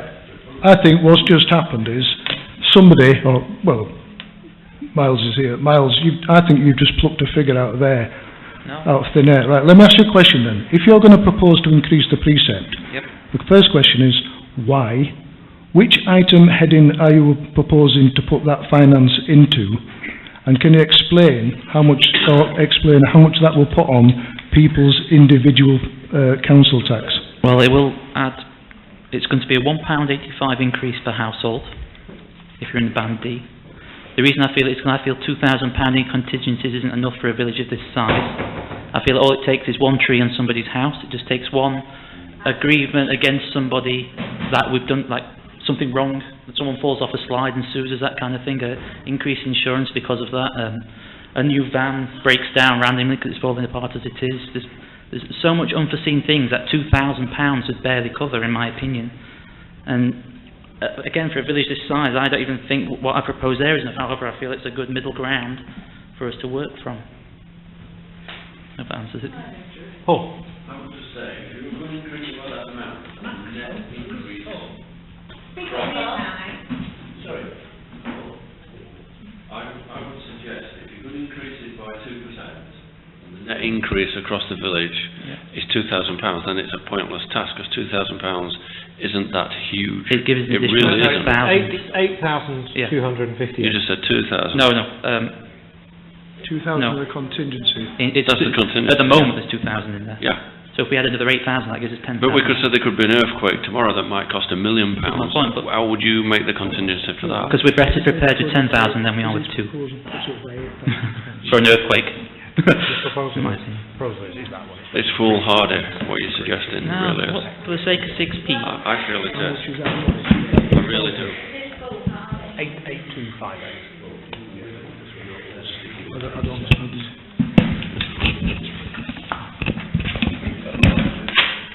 Okay, Stuart's already spoken. Jonathan. I believe this proposal is not unreasonable, as it would only be £1.85 per year per household, which is 3.5 pence a week. You can't buy, what can you buy 3.5 pence? You can't buy penny shoes anymore, so you can't buy 3 of those, can you? No. So 3.5 pence a week, it's nothing, is it really? But it will give more funds for the council to do more for the village, and little cost per household, at 185 per year per household.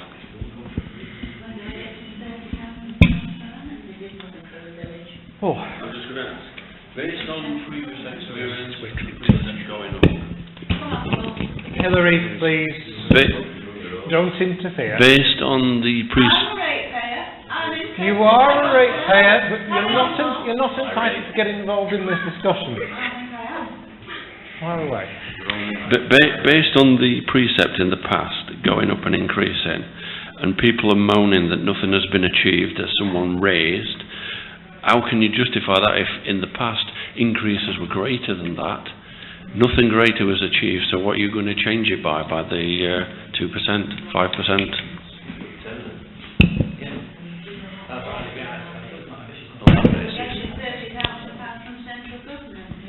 Okay, anyone who hasn't spoken, you're right at the end. You have spoken, haven't you? Yes, you have a question. Yeah. You have a question? Yeah, I want to put something to the proposer. Have we had a proposer and a seconder? We have. Right, just one final question then, Miles. I don't think you answered the question right. By proposing a 3.1% increase, you're actually adding an additional £8,000 onto the budget. So I would like you now to explain to everybody and the public what you propose in detail to spend that £8,000 on. Just over and above that, so let me finish my 3 minutes, over and above that, this 3.1% increase is on top of the increase you put on the precept last year, and on top of the increase I believe we had the year before. It was 0%. So it's not 0%, so that was a good idea then, because we voted for it. To be correct, actually, the precept was increased, but it was an effective It was 0% increase. So what we're doing is we're putting money on the taxpayer of Anston, we don't even know what we're going to spend it on.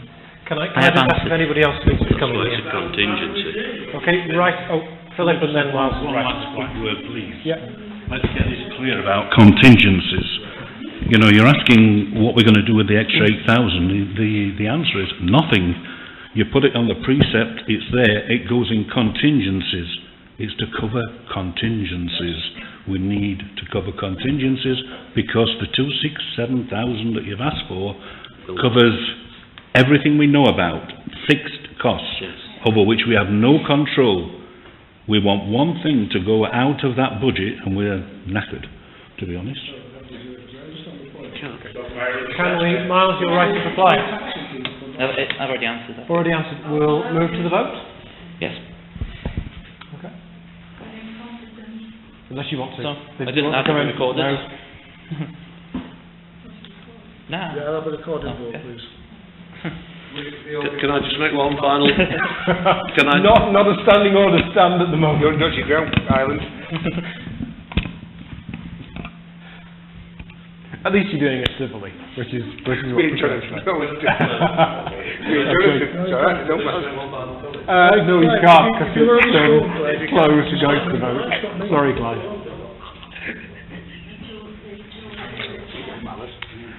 So just to confirm that we're voting on an increase in the precept, and that's going to be a 3.1% increase in precept, which will be an effective increase of 2% in the parish portion of the council tax.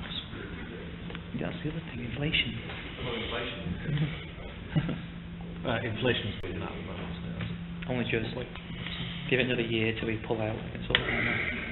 So to increase the precept by 3.1%, which will result in 2% increase in the parish portion of the council tax. Councillor Ballard. Against. Councillor Graham. For. Councillor Ireland. For. Councillor Jackson. Councillor Manship. For. Councillor Matthews. For. Councillor Fowler. For.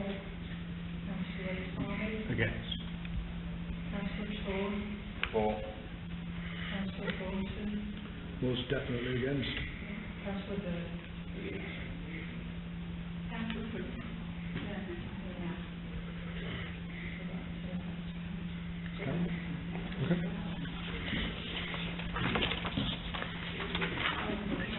still don't think it's enough. It's my bit, my conscience is clear.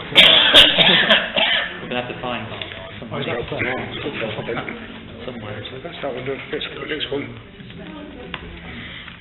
Still going to have to find it.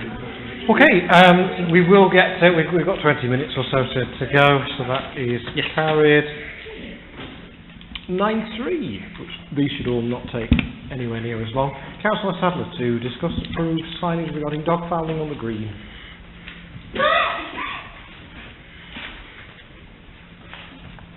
9.3, Chris. 9.3, Christine. 9.3, Chris. Just to help you, I think what happened was we were talking about this we did. In another meeting. I think we asked to bring it forward. We was discussing, I think, signage for the dog signs. Sorry, I apologise. We were discussing, I think, signs for dogs on leads on here, and then the issue of the green came up, and I think it was said then to bring it to another meeting. Basically, we were saying, do we need signs for the green? And if so, I haven't had a chance to look at it. I've been doing the other things, bigger things, as it were. Pardon? Right. Just can we keep this to a discussion and a proposal? So we've got a few people wanting to come in. We've got Councillor Rowland, Councillor Manship and Councillor Graham that want to come in. Christine, do you want to propose anything since it's your item? I'll take that as a no. Councillor Rowland. Could I make a proposal that we defer this until we have received quotes for cost of signs? Okay. Can I just speak? That's going to be seconded by Mark. Great. So are we proposing that we're asking the clerk to seek quotes? So that's the logical thing to do. To defer this until we have quotes. Of course you can. Walking round the village at the moment, you are not just on the green. Anywhere in the village there is dog fouling. There are signs that are illegible on lampposts. I don't know who put them on, whether it was RMBC or whatever it was, but those signs need to be redone before we do go any further. I have walked on crutches, and my crutches have come back absolutely covered in the dog muck, sorry, but it is not pleasant to go like that, and it's not just the green, it is all round the village. Absolutely. We've got Miles and Clive to come in. Can I say, first of all, I actually think we do need to replace the dog fouling signing all over the village. It includes Rackford, it includes the parks, it includes the green. Miles and then... well, it's actually directed to Clyde, if that's all right. I just wonder, if we ask Rotherham, will they give us some? Josh, please, ladies and gentlemen. If we go to the borough, will they provide us some or replace ones which are damaged and faded or not working? Can I just say, I think it is street pride that put them up, and they are faded, much like the old banners that we used to have all over the place. They've dropped to pieces. I personally like to see lots of neighbourhood watch signs all over the village if we could get that up and running, which would help.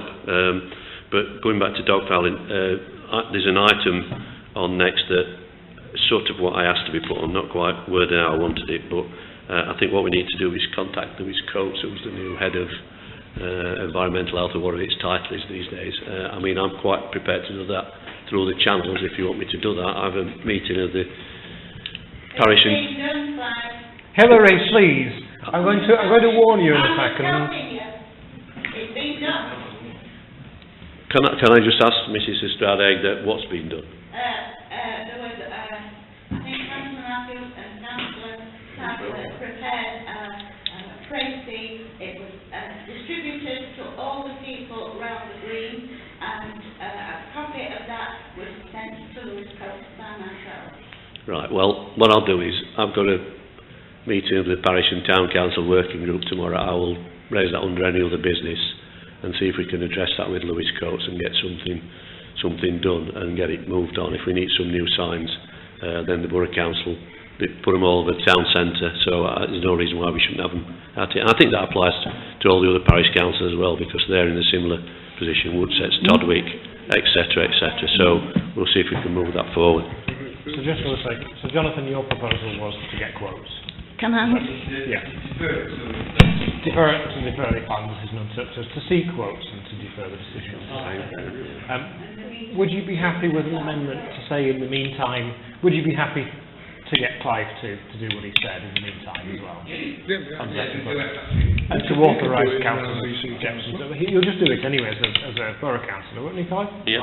Yeah, okay, fine. So we'll leave your proposal as it is. Christine? Could I just point out that the signage around the village is RMBC. What we are talking about here is Anston Parish Council responsibility. Can we have, after 2 years of asking, some signs, please? You have to make that proposal, Christine, and there's another one on the Well, I did it 2 years ago, nothing happened. Okay. Shall I make it again? Well, there's already one on the table, so... Right. But that is to seek quotes. So the proposal is to seek quotes for the signs. Happy? I'll second that then. It's already seconded, but fair enough. All those in favour? You don't need a right to reply, do you, Jonathan? Is that carried? I couldn't see any peripheral vision there. All those in favour on this side? Yeah, that's fine. If you have the, I'll find out, but if you have the official RMBC ones up, then the new enforcement officers can apply the letter of the law when they see those, whether, because as a parish council we put them up, they have the same standing, I don't know, but I'll try and find out what legislation. Well, I can tell you one I can tell you one person that was caught, who contacted me, who was an ex-parish councillor who got caught. Whoopie-doo. But to his surprise, and I think he got fined £80. Who was that? I'm not telling you.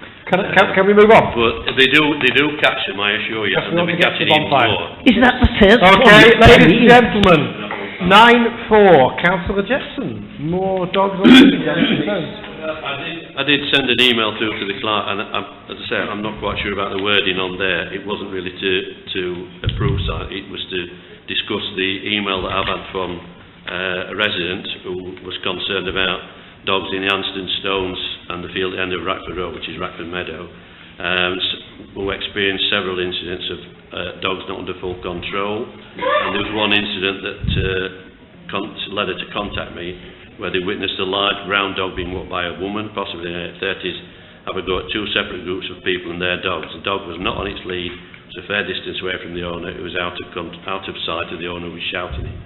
The problem after that was that there was a lady there with a young child with 2 dogs on the lead, and the dog was behaving violently towards them. The child looked very scared. I'm just reading off the email, as did the woman, and she was very upset. The dog moved on to the next walk, and their 2 dogs, before they only finally managed to catch up and separated. Now, I think what she's concerned is that people are exercising them in a public area, but not keeping them on a lead. And I'll quote, I know we've talked about this down in the welfare grounds, and I think we should still pursue it, because I'm not happy about it at all, and I think dogs should be on a lead. And I'll quote you, again, somebody contacted me about this. There was an article in Your Mag in, I'm not sure, I think it was December, and they quote, Rackford Lane Meadow is well known for the free running of the local dog population, and some days it is full of canines of all sizes. We informally meet up and walk the fields and woods and in good company, blah, blah, blah. Sometimes the pack can be 15 dogs strong. Now, to me, I've seen people exercising dogs up on Rackford Meadows, getting out to big white vans, getting 6, 7, 8, 9 dogs out of there, just let them run around Rackford Meadows, and it's not on. If you've got little kids on there, it's open to it. Well, exactly, it's open to anybody to walk on there. You'll get kids on there in the summer holidays that are only 7, 8, 9 upwards, and you get somebody turns up with a pack of dogs and just lets them run free, then it's not acceptable, and I don't think we should go on with it. So I think at least we should have some dogs on lead signs put up as a start. Is that just to move us on, because I'm conscious of time? Yeah, just to give you a background to what dogs must be kept in the lead. Happy with that? So that's the proposal. Seconded? No, you want to speak? I want to speak. Okay, but that's seconded.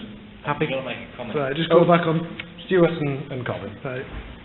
I agree in principle the dogs should be on leads in the woods. The reason being is, I agree in principle that dogs should be on the lead in the woods because of the reason the triple SI site is due to plants, and by the very nature of dogs, once they're off the lead, they're just bound everywhere because they're having a good time. However, my problem with this is, yes, we can spend X number of hundreds of pounds or whatever it is on putting signs up. Who's going to police it? And before anybody says the private company from Rotherham, I would suggest that private company from Rotherham cannot come onto our private land and fine people unless we go seek legal advice first. I agree in principle, but I don't think it's workable. Well, I think it is. And my final question would be are the signs coming out of this year's budget or next year's budget? Well, this year's now we've got enough money. Wouldn't have been never. Can I just make one final comment on that? Sorry, the person who sent me that is a dog walker, and they're unhappy about the situation. So, sorry. That's okay. Stuart preempted the question I was going to ask. That, well, I think it's an excellent idea that dogs should be on lead, and having had young children, now young grandchildren, I know what it is to be faced with people with 3 and 4 dogs. And my biggest concern is how do we enforce it? It's a great idea. How do we enforce it at no cost to the parish council? Can we use the people that are finding? Sorry, I think the other question is, can we use the people that are finding them and not? Well, no, you say the land we own is classed as private land. Before we invite anybody to come start finding our citizens or our residents, we would have to seek legal advice on how they stand. Because you've also got to remember the way that private company works, and there was a gentleman here from the RMBC who confirmed it, is the way they work, they pay their wages through the fines that they give you. So it's in their interest to fine people, whether it's required or not. I'm just saying we would have to seek quite clear legal advice whether they're allowed to do it. Are we okay to allow Clive to do that? Yeah. So, quote, can we amend the proposal to say and to allow Clive to make those investigations? Okay, we have a proposal. Can I just come in? Sorry to interrupt you. Instead of asking Clive, because Clive's already taken on one task, can we ask the other RMBC council we've got if they'll take that one on? Clive's offered to do it. Yeah, but I mean, why should he take everything? I can do it also in conjunction with the green, because the two are interlinked at the end of the day. I'll just get advice on what we need to do. All right, the offer wasn't forthcoming anyway. All right. Yeah. Could you do it together? Could I ask who specifically is going to get quotes for signs? The clerk. Can we have a time limit, please? Because I've already waited 2 years. Should be brought back to the next meeting. Thank you. Great. Diane, and then can we put dog food to bed? Yeah, that's exactly right. Can we vote on that proposal? So a proposal to seek quotes and to authorise Councillors Jepson and Ireland to investigate finding the people from. Perfect. Thank you very much. All those in favour? Great. Yeah, of course you can vote for it. Yeah. Okay. 9.5 to confirm the date of the bonfire night for Monday the 5th of November. Hopefully we don't need a discussion on whether Monday the 5th of November should be the night for bonfire night. Don't even think about it. No, because it's a Monday. It's a Monday. We don't pay anybody double time and a half, and everything like that. Gravity, gravitas, whatever it may be. Okay. Can I propose that the bonfire night is on Monday the 5th of November? Can we clarify December 25th is Christmas? The clerk will note that in the minutes, possibly. Okay, seconding? Perfect. Any questions, comments? Perfect, we're agreed. All those in favour? Yeah. Perfect.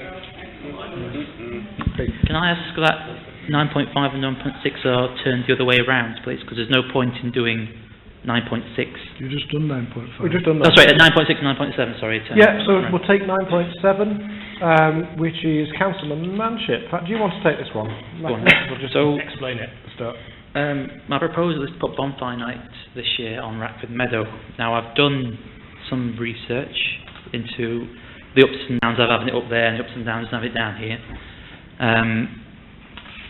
I think it would be a trial one this year to see how it does work up there, because it is in a completely different space. However, up there we do have a lot more space to use.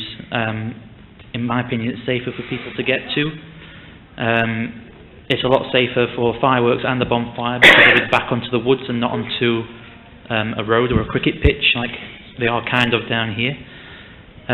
However, it will cost more money to put it up there because of the lack of facilities they have up there than they do have down here, which is why that other proposal is on there.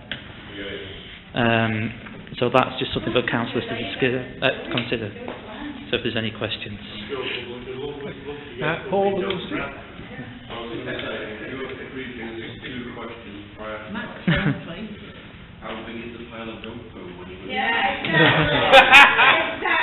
Well, my question is, how big is it when we have the steam rally?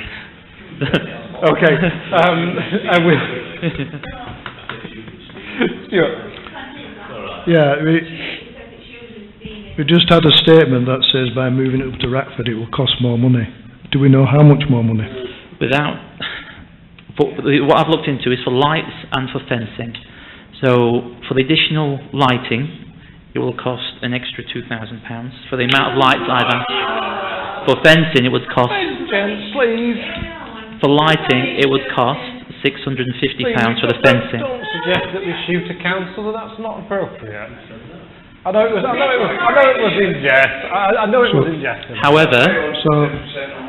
However, if they do have it up there will be a larger space to have fairground rides for more income, and there will also be more capacity to be able to charge people as well to go into it like every other bonfire night.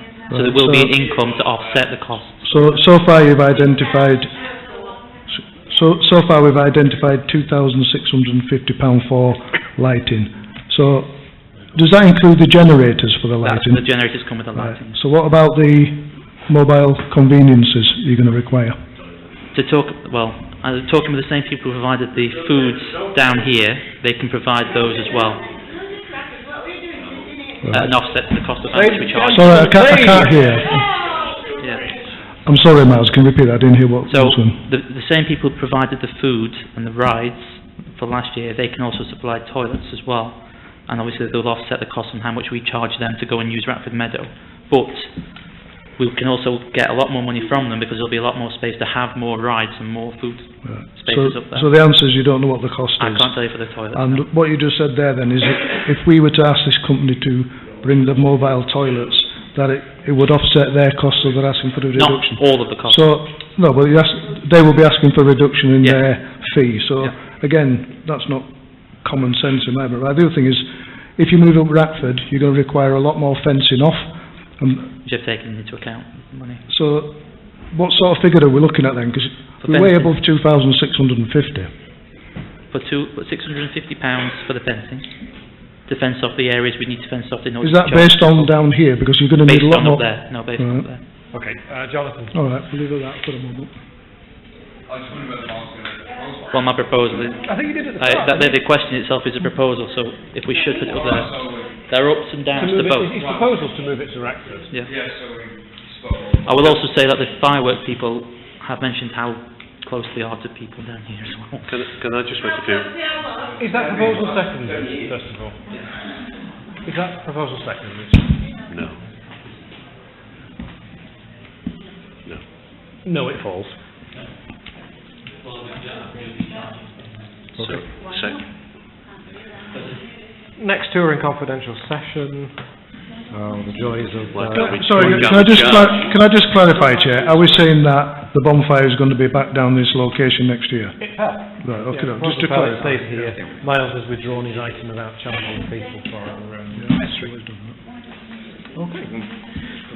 So 910, no, 9.8 is in confidential, and 9.9 is in confidential as well because of the contractual nature. 9.8 and 9.9 are in confidential session because of the contractual nature. Great. Good. 9, 10, 9, Switch 11. your microphone on, please, Hilary. Well, you don't. You haven't got a microphone, have you? Forgot. So, ladies and gents, trees. Tree planting at Crowgate and Lockwood. Lockwood we discussed some time ago last year when we had noise complaints there, and actually we authorised quotes for trees at Lockwood, but they came back as too expensive.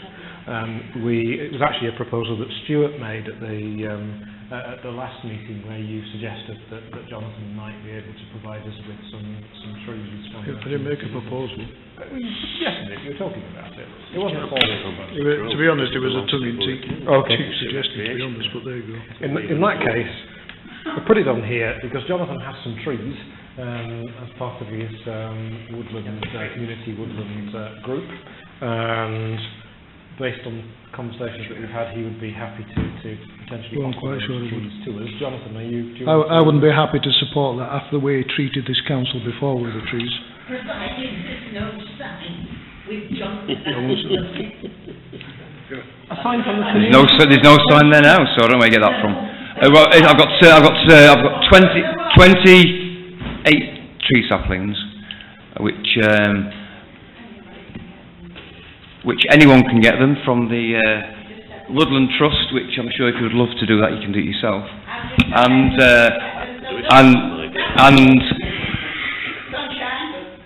please, Hilary. I found that quite, Mr. Chairman, I found that quite rude actually from a member of the public, which quite highly objective. But anyway, to carry on, I've got 28 tree saplings from the Woodland Trust, which there are interest from the Explorer Scouts to plant some trees in Anston, which is involvement with the children of Anston to be quite creative. As there was some need for trees down in the Lockwood Park to eventually shield some of the farm buildings, it would be an ideal place to have these and to plant them. And it wouldn't be zero cost to the council.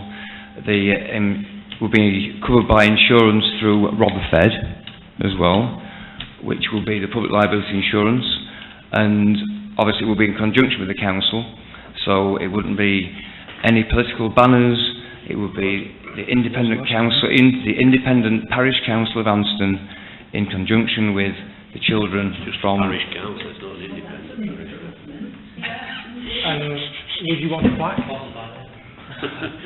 Well, it would depend whether this council will want to dedicate the trees to the people who actually plant them or not, or just to plant them and then people wonder where they come from. Can I just, sorry. Blue flag. We've got Paul and then Stuart.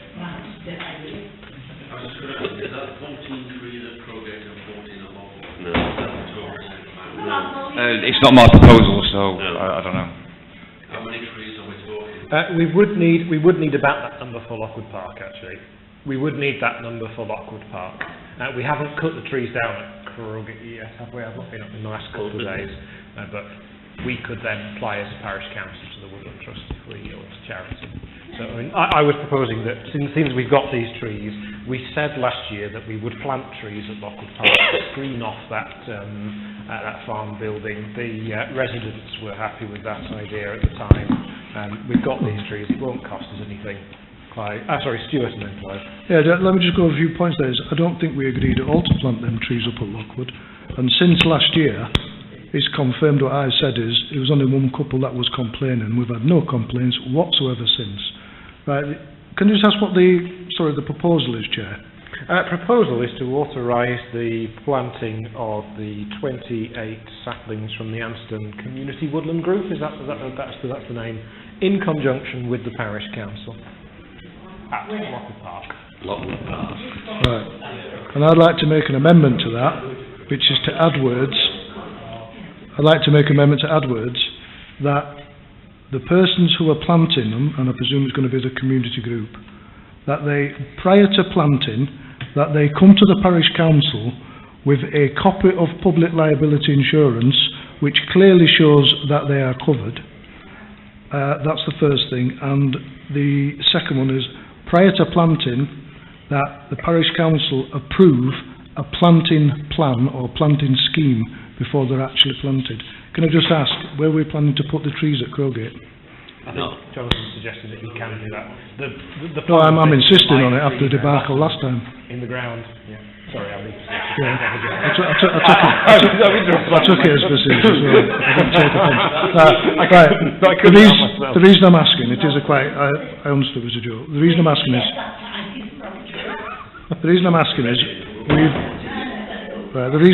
is, we've approved to remove the trees there, what we believe are dangerous. And if we just replant trees there, all we're doing is just saving it up for the future for exactly the same problem we've got now. So if we're going to plant trees in Crowgate, I think we need to think carefully where they're going to go. Can I just make a comment? We've gone over the Crowgate issue before because we're not actually the landlords. The landlord is RMBC, and before we plant anything on... It's on. Sorry, Hillary. We cannot plant anything on Crowgate without the Borough Council's permission, and I think we've got to think carefully where we do it, because well, we discussed this before. I think Lockwood is the best option, A, because we own the land, and B, it gets rid of that, I nearly said something then, that awful building on that perimeter there, and it's got to be an improvement and make it look better. So I'm not averse to planting up there. I think it will be of a big help, so I'm more than happy. But I agree with Stuart says we need just a plan of to what they are, where they're going to go, etc., and maybe lodge it with the Borough Council's arboriculturalist guy, so at least if he's got any objection or any comments to make, he can make it to us, so we're doing it right at the end of the day. Okay, thank you. Is that the second or to ask a question? Amendment to An amendment? the amendment. Okay. Just instead of bringing it back to the parish council meeting, if you can just bring it back to the clerk. I'm sure that should be sufficient enough to save on time. No, because we've just asked, the amendment I asked for is to bring a plan back to council for approval, and to approve that, and to prove or approve that there's... Jonathan can reply to that. He's nodding in agreement. Yeah. So it needs to come back to council because it's a fairly major project that is taking place. This is a council proposal, not Anson Community Woodland Group proposal. I have been asked if I have some spare trees, so it will not be my project. So it will not be my insurance. And don't interrupt. I don't interrupt you. And because if there is council involvement and council workers there, then the parish council's public liability will cover all the volunteers, with it being a council project and not the Anson Community Woodland Group project. So it's not my idea. I've been asked. So any digs at me is unfounded. There's no digs here. I just like to clarify something. First of all, I don't think our parish council workers are there to plant trees on behalf of your group. The second thing, let me make it quite clear. If an outside body, be it volunteers or not, if an outside body comes onto parish council land to do any kind of contracting work or any work, they have to have their own public liability insurance, whether they're working with our people or our councillors or not. Can you refer me to the policy that states that, please, and I'll make just try coming on without a public liability policy. Just send the council policy, and then we're all clear on it. Then there's no argument. So, do you have a reference number for that one? Sorry, a reference for what? Sorry, I didn't hear the question. What was the question? The policy for public liability insurance with this council. Right. As you are the temporary administrator, you should obviously know. Right, can we get beyond this? Are you challenging, excuse me, before I go any further, are you challenging the fact that people don't need public liability insurance when they come to work on council land? Is that what you're challenging? It's a simple request, and obviously you can't understand. I think we've had enough. We have a proposal on the table. There was an amendment made to that proposal, which is to ask the group to support a copy of the... Tell you what, I'll keep my trees, and I'll donate them to one of the schools, because there's 4 schools in the village. I'll go to the schools, I'll probably really appreciate them, and the involvement. So the council can apply to the Woodland Trust as a charity. In that case, no would the problem. council Sorry, would Drew. the council I didn't realise it cost authorise more. Lonamon to apply to the Woodland Trust? I'm quite happy for that. Well, please. New proposal. Right, we're For the council to be authorised Let's to just make it apply to quite- the Woodland Trust for some trees. I'll second that. You seconded it? Yeah. We've had the discussion. Council will apply for some trees. I'll do it if you want, and it'll save any trouble. Council to apply instead for some trees. It's seconded. Right, can I just make it clear, Chair? Don't that- go there. Chair, can I just make it quite clear that we didn't refuse, we have not refused... Stop it, ladies and gentlemen, please. Right, can you just make it quite clear? Can I just, listen, Mr Cavan and Mr Pearson, will you stop talking when I'm trying to talk, please? Right, so they're at it again now. Stop weekly entertainment of the council. They're interfering, say something. Right. Can I just make it quite clear that we haven't... Arms again, I'm going to ask you to leave. If you interrupt again, I'll ask you to leave, okay? Right. Right, can I make it quite clear that the offer for the trees from the group wasn't refused? We simply have asked for the correct paperwork and the correct procedure, which we believe wasn't followed last time. And it should be recorded that it's Councillor Ireland that's withdrawing the offer, not the council. Right. So we've got a new proposal on the table, which is we apply for them. I'm happy to do it. I'll fill in the form. We've got it seconded. Can we have all those in favour, please? Yes. Of course you can. It's carried anyway. It's what? Well, our trees. Anson Community Woodland Group I'm could. sure we can get plenty of volunteers. See? Just want to say that I'm having a word. What I'm saying is... Okay. Can I make a suggestion? No, it wasn't this time. Phil! But no, Right, hang on just a minute. Listen to Phil. Hang on. Listen to Councillor Bowers. I've got a suggestion. We know what we're trying to accomplish this year, which means yourselves about celebration, what we've all been up for 100 years, at the end of the First World War, and arms and peace. We've got 4 schools around here. If we give so many, and why don't we ask the children from each school, just to, they could also fetch it into their own agenda through their schools. So all the kids come up, we're planting them for a specific reason, one for us, but also in a celebration, saying thanks what they've done on that Leachgate for us tomorrow. That's my proposal. Oh yeah, I can do that, no hassle. We can ask as soon as... once we know whether we've got the trees. When we get them, we can... Can I just say, I think that's a really good idea that Councillor Bowers has come up with, and I fully support it. I think we could probably go a bit further than that, and I don't know about Jonathan, but out of our CLF money we can perhaps provide some plaques to go with them, or something that could be put there next to the trees and say what they were for, so we can have a look at that. Right. Brilliant. I'm sure we can fund that. Does anybody object to that? No.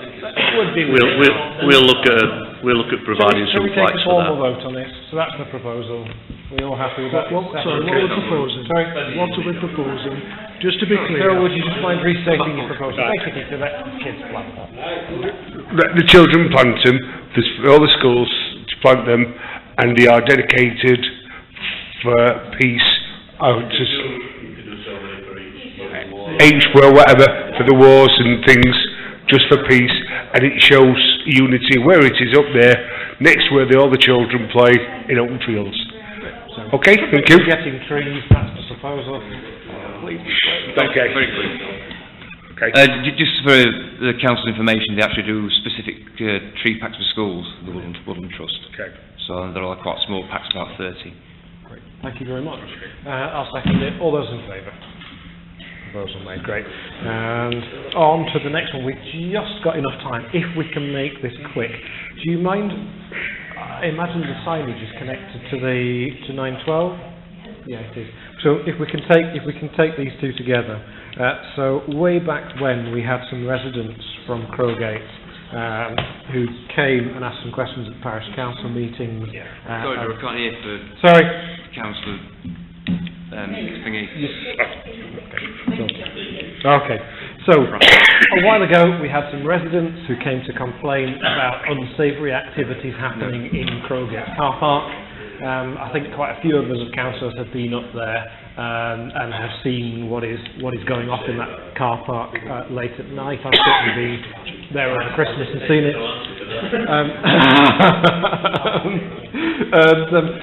We've had the gate installed. The gate is installed now. At the time when the residents were down here, we discussed residents having the code to a code lock and being able to open and close the gate for us. There's a group of residents that is willing to open and close the gate for us at night. In the meantime, Jones Homes will be able to lock the gate in the evening to prevent those activities. So I think, unless Stuart's got anything else to propose there, I would propose that Jones Homes, in the meantime, are authorised to lock Crowgate car park in the evening. Right, can I just say the reason my name's against it is because obviously I'm aware of it working in the office. We had a member of the public ring up saying there's cars there again, and there's antisocial behaviour. I spoke to the person and I said what's happening at the moment is that the gate is in the locked open position while Jones Homes are using it, and my suggestion quite strongly is first of all the gate remains open while ever Jones Homes are using it, and we probably revisit it afterwards. I have serious concerns about this gate. To be fair to Council Island, if members of the public are going to open and close that gate, they too need public liability insurance.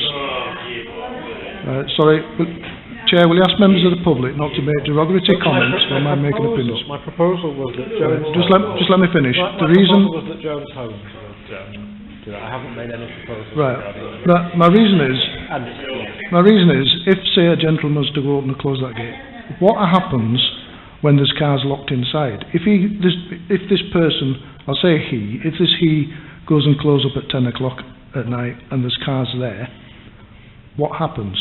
If a member of the public starts then to confront that person, what happens? If a member of the public was to assault that person, and bearing in mind, by allowing that to happen, we are, in a form, employing that person on our behalf to do open and closing. That person needs public liability insurance. And if you're going to get our workers to do it, lock and close it, which is impractical, is going to cost you an absolute arm and a leg. Public liability insurance, councillors, is important because it stops us as a council being sued. Can I just suggest, I think you're right about signage. You need something like you've got at Greenlands Park when there's a time that the gate will be locked to that car park, and then that just tell people when they've got to get the cars out by. I think we need to wait until Jones Homes have finished up there and then discuss this matter a bit further with the residents, because we still need to be sure whether the residents are still willing to take this on. It's a long time since we spoke to them, so I think we need to just clarify that. Well, the ladies complain, but if Jones Homes are going to open and close that gate on our behalf, I'm quite sure they've got public liability insurance. They need to show it. Let's be fair to everybody. They need to show it. But if they're going to do some form of performance on our behalf, again, you've got to have a formal agreement. You can't do things like the Vicar of Dibley no more. You're opening yourself up. You're opening yourself up for all sorts of claims if something goes wrong. Chair, I'm standing on my point. Every single time that I speak,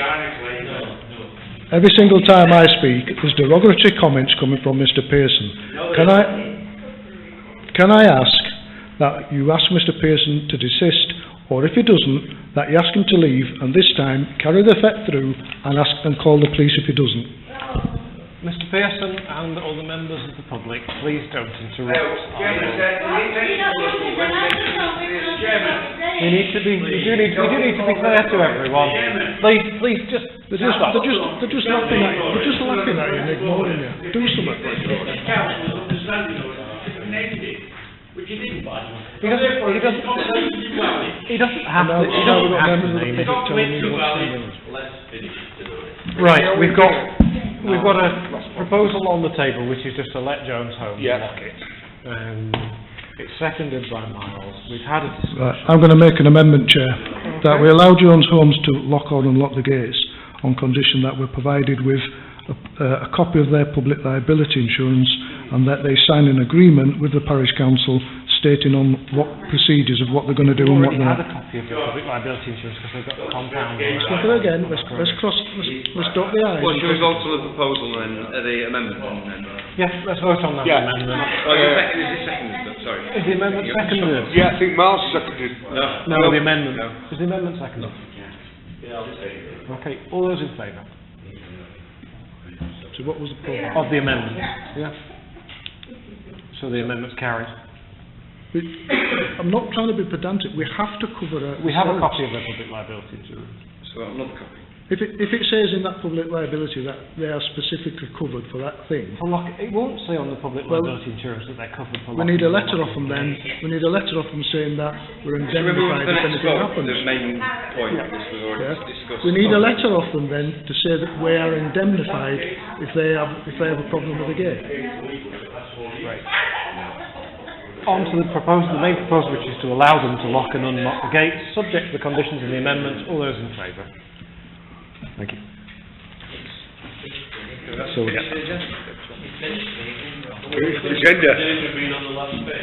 are in danger of being on the last page. Oh, no. Mr. Jefferson, please don't say that.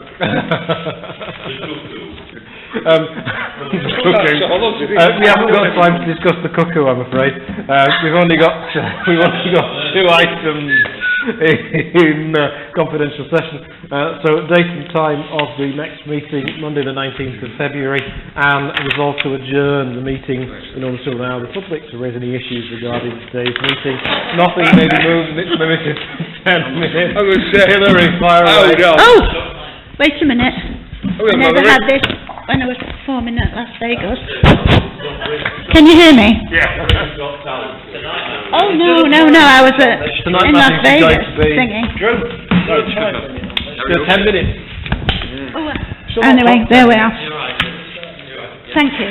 I don't know is the answer.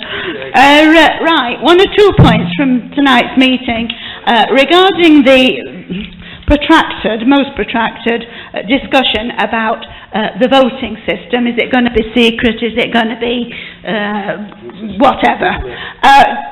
Centred around someone presumably feeling intimidated. Well, what I have to say here is, if a councillor is on here and feels intimidated, they should not be on here. If you cannot stand the heat, get out the kitchen. Yes? Now, regards to dog fouling, what? Which president was it that said that? Councillor Jetson, sorry, could you have that? Which president said that? Dog fouling on the green. Right. Now, Councillor Graham was speaking about dog fouling. It's no good smirking. Sorry? No good smirking. It's serious. This is a matter of law. This is a matter of law. By definition, a village green and by law is a place for recreation. It does not come under the auspices of Rotherham Borough Council. It does not come under the auspices of Rotherham Borough Council. It is vested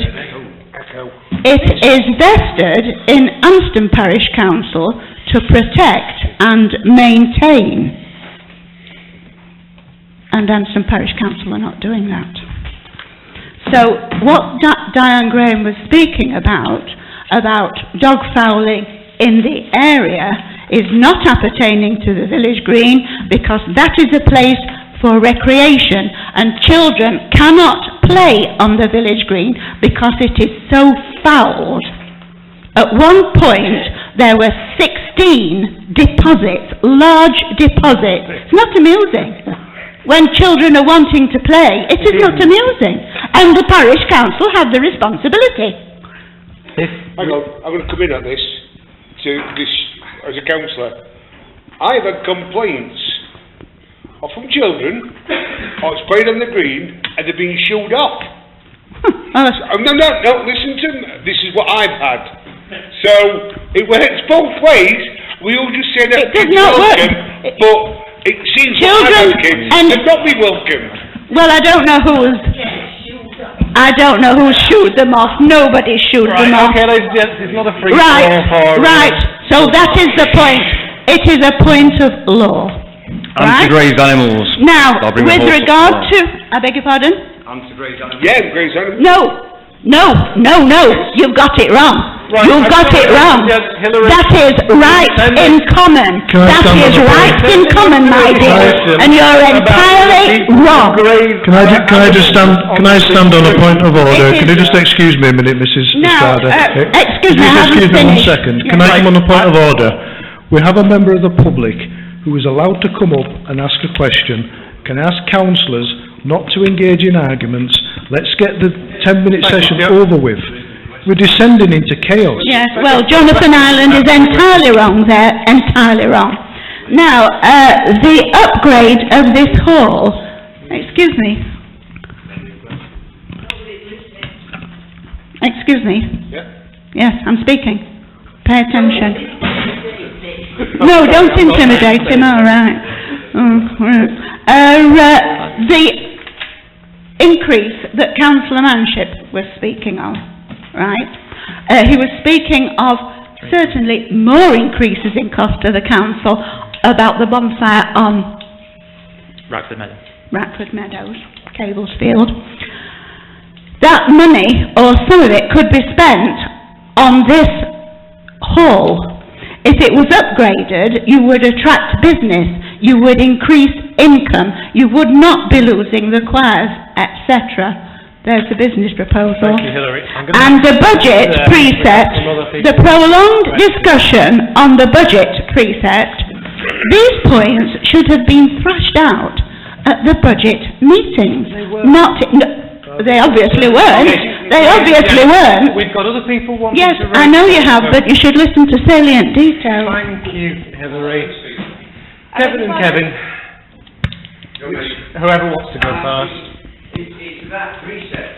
I mean, I don't disagree with precept. But you do realise that central government give emergency services right to put precepts up themselves as well. So therefore there would be a big rise with precepts in that. But do you think you should be looking, I know that you're saying your budget, do you think you should be looking at your budget? Please, Hillary.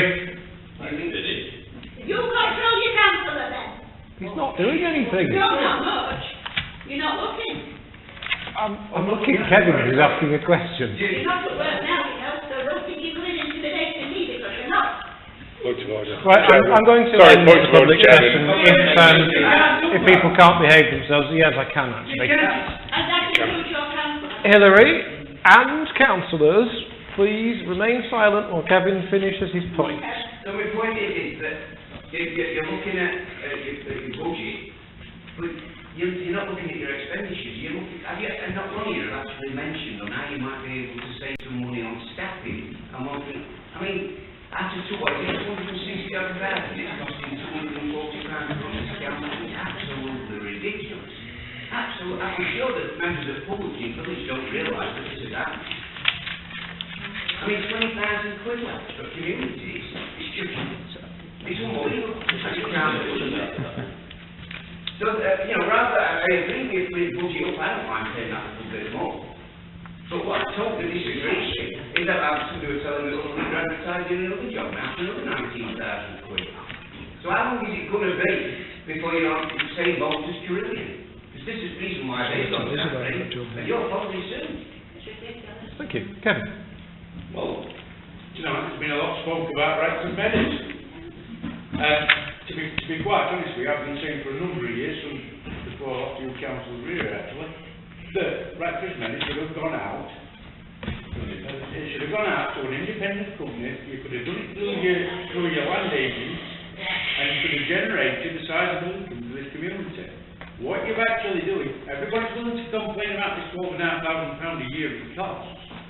But I stated at the time, the council has neither got the facilities, neither got the time to fetch the income in office. You've got to hand that out.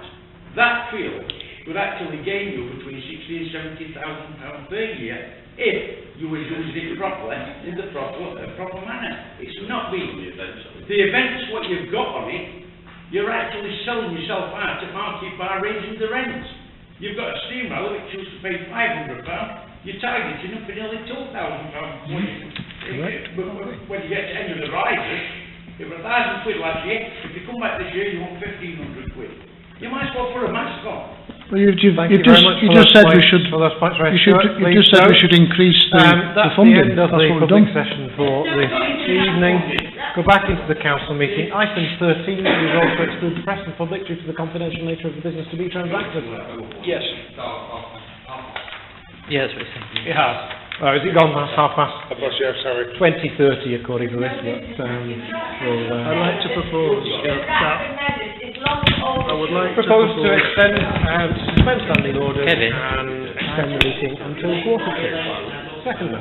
I'll second it. All those in favour? Can I just say... Sorry, we're done. What? All those in favour?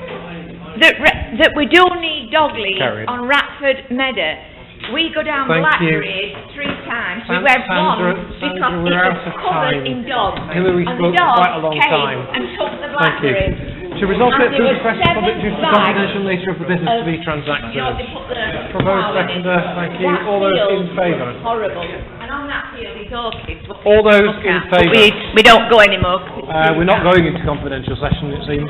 All those in favour? Thank you. Press and public, can I ask you to leave?